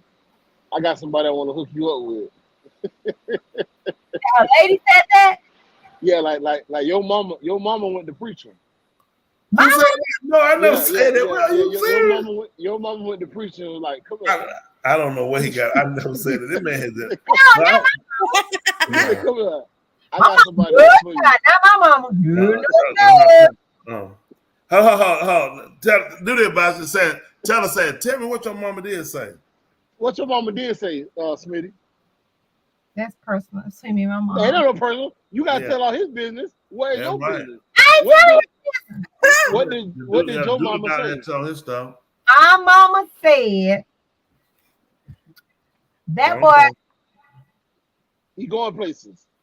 No. Oh, that's right. I've been. Her mama told I had been places. Go ahead. What she say? She said that boy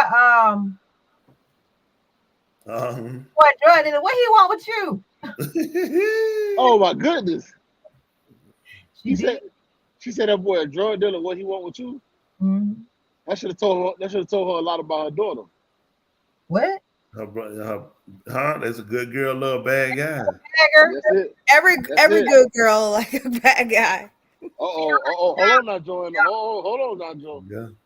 I'm just continuing their story, not mine, not about me, but about them. Well, how you know that?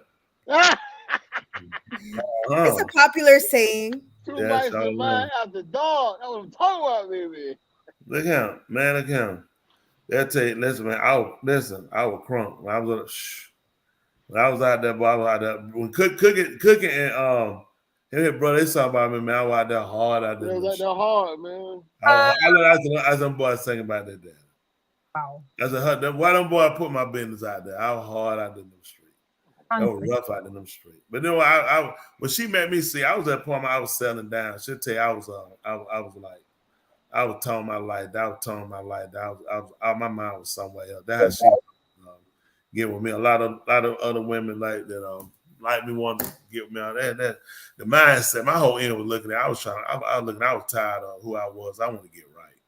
And I ain't want, people. I ain't want people. I ain't want women. I didn't want no woman. Just, you wanted that life, and that's what you want to do. Because that's what I was sick of. I ain't want anything to do with it.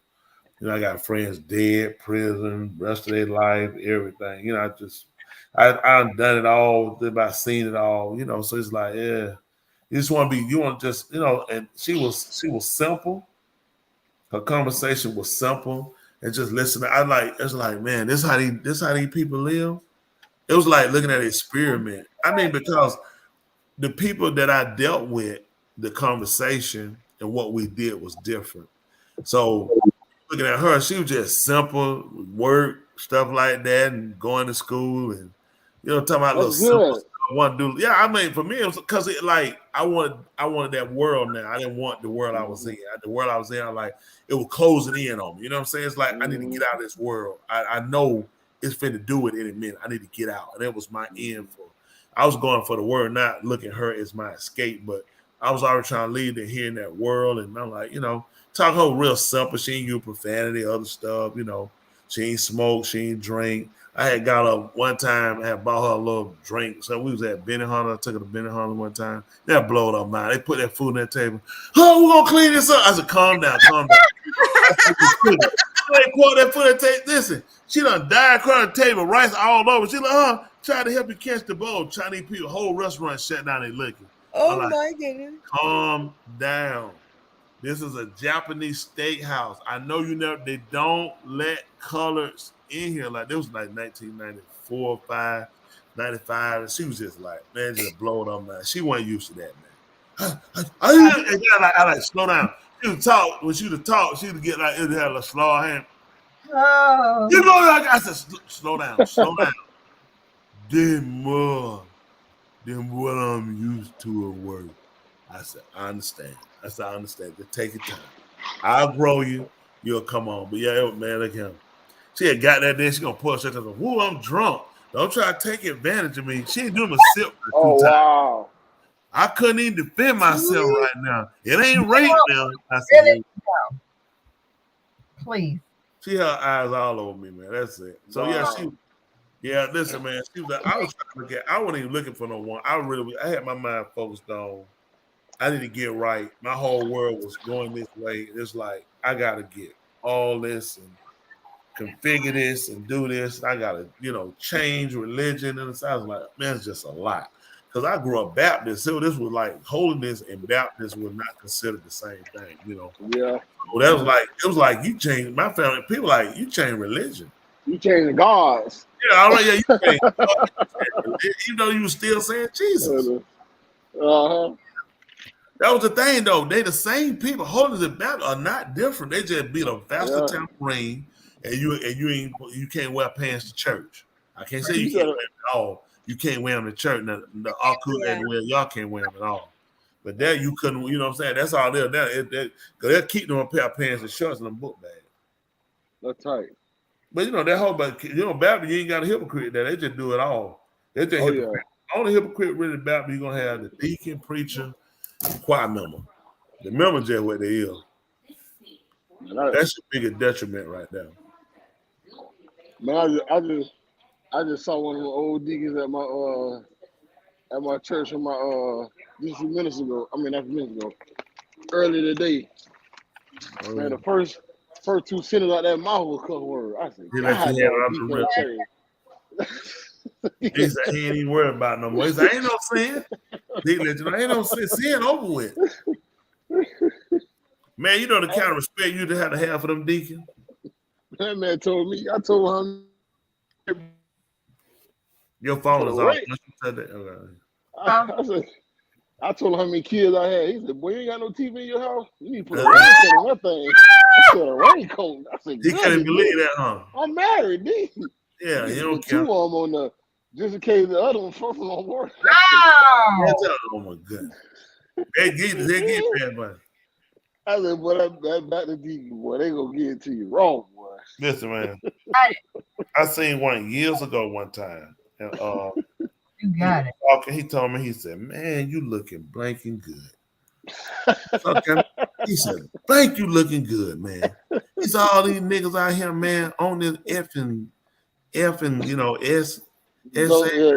He said, man, looking all effed up. He said, listen, man, and listen, the other deacons were doing like this, trying to say, stop. I turned my head like I couldn't see them. They were saying, stop talking. He said, he's going, man, Deacon, you know, we getting old. We ain't gonna be able to keep getting these sisters like that, man. We gonna need y'all niggas to do it. He said, man, listen, Deacon trying to tell, I'm turning, I can see if I'm turning where I'm giving him out, shut up. So he said, man, what the blank you doing these days? I said, pastoring. Look here. I just seen all the lights that leave his face. He said, man. I just said all this to a preacher. He thought, you know, I was just out here or something, you know, young guy then. I was like 30, probably like 32 back then or somewhere like that. Yeah, so by that time I was pastoring. That jump blew his mind, boy. He was like, oh my goodness. I saw the other deacon looking like, I tried to tell you to shut up, you wouldn't listen. That's how it is. That's how it is out here today. But guys, I know we gotta get out there. It's after 12 now. So we done gave y'all after dog, we done gave y'all good information. You know, always hopefully something you guys can use and get better with.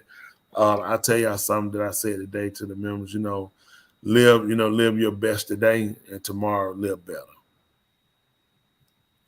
That'd be my saying tonight. Live your best today and tomorrow live better. We always ask y'all, people ask you your mind. You tell them your mind. Every Thursday, 8:30 p.m., right here on Two Mics in the Mind. We lost the music because Love Doctor fell out on us and left, but we stay at the dog because we appreciate y'all guys for standing by, waiting by for us, and we want to give you guys some, every week that's encouraging, something that'll help you. Tuli suggested some things to Confederate 48 if he's interested in, seeing how it works out. He has a physician who has given him, directions as well. Any of you guys, our end is just trying to help people be better, whether it's natural, spiritual, always spiritual, but we want in every aspect try to reach out. If you had to leave one thing, not a medical advice, but if you had to leave a suggestion, something that, for comment, how about that? So I'm high-tempered, mean-spirited, I don't know why, or I frustrate easy. What would be something you would suggest? Oh, talking to me? Or yeah. And then Dr. Joe, she'll tell us too from her end. What would I breathe, focus on your breathing. That will calm you down. It will calm you down. If you stop and thought about breathing, it will calm you down because you don't want to pant. You're gonna calm down. You're gonna think about breathing in and out. Stop and breathe. That's good. What you got for us, Dr. Joe? I would say every experience in your life is to build your character. Take it day by day and utilize what you're going through to become a better you. That's good. You know what? Usually at the end, you throw that Kuma Matata in there. You held on this time. That married life. That's how she didn't do. Once she got laid, that's it. Tell your husband, yes. You would get hung up on that last end bad. You could never get. You'll start out. Listen here, when likely throwing you a bunch of cribs, you take those cribs and you know what? I'll come on, I'm gonna cut you a real good, you just lose it. We like, but you did better tonight. We don't know if we're gonna get a repeat next week, but we'll see. Basha, what you got for us before we go? My saying the other day I posted on Instagram. What is it? Oh my goodness. He went to blackout. He probably reading it. So what's your saying tonight? Oh, you gonna give it to him when he get finished anyway. Let's see what he is there. What you got for? When he tell him what you got, Basha? Hear me? Yeah. Hear me? Yes. Oh, okay. If you want to get back on your feet, try missing 2 car payments. Oh, you did post that. Yeah. Oh! That's what get you doing it right. Okay. Okay. That's it, great. So y'all got that. You want to get on your feet, miss 2 car payment. So if you go to Right Child, we do 1 month. 1 month, we count 2 weeks. Matter of fact, we're gonna start collecting money every week.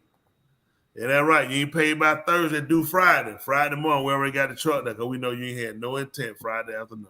And now we'll hobby. You know, you ride as long as you can, but eventually you're gonna have to stand. Tula, tell us what you got before we go. My quote for tonight: if you think education is expensive, try ignorance. Wow. That's a good one. You hear that? Ignorance is expensive. Yeah. Stupidity costs more than anything. Mm-hmm. That's great.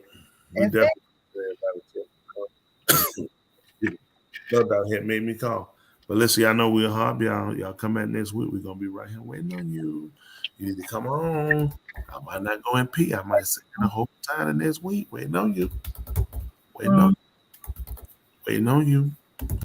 I might not go and pee. I might be here all next week. Oh, shoot, that's great. We might be here. Thanksgiving that we might not be here. I don't know.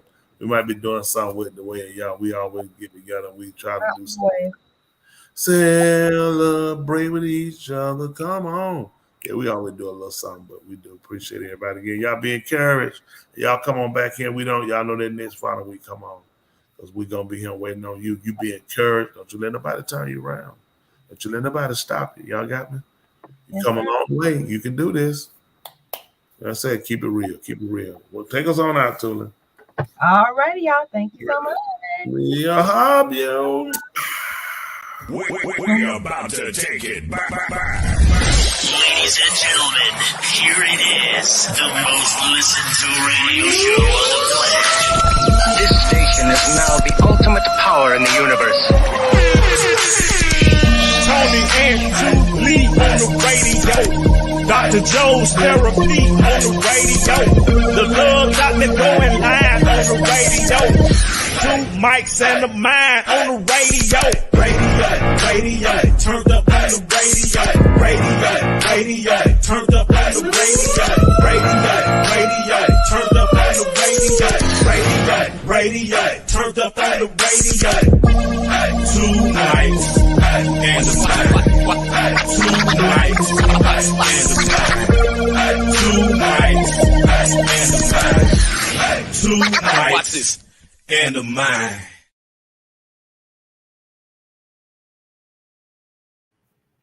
All right, you do something better, I'll do something better, and we'll be better together. Until next time. That's how we're gonna do it. Good night. We love y'all. Sorry about Boston. You ain't don't go to sleep now. You better stay up. What time you gotta fly out?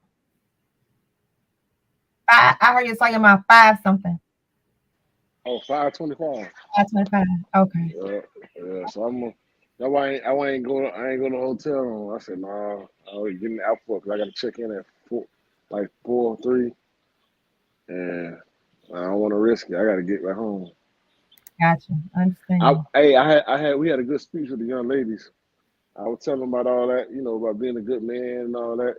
And the teacher was like, "Where the man at? Show me where he at." They was Did you record it?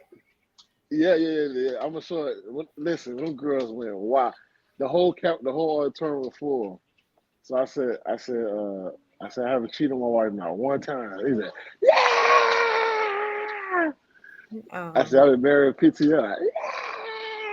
I said, I haven't hit my wife one time. Like, yeah.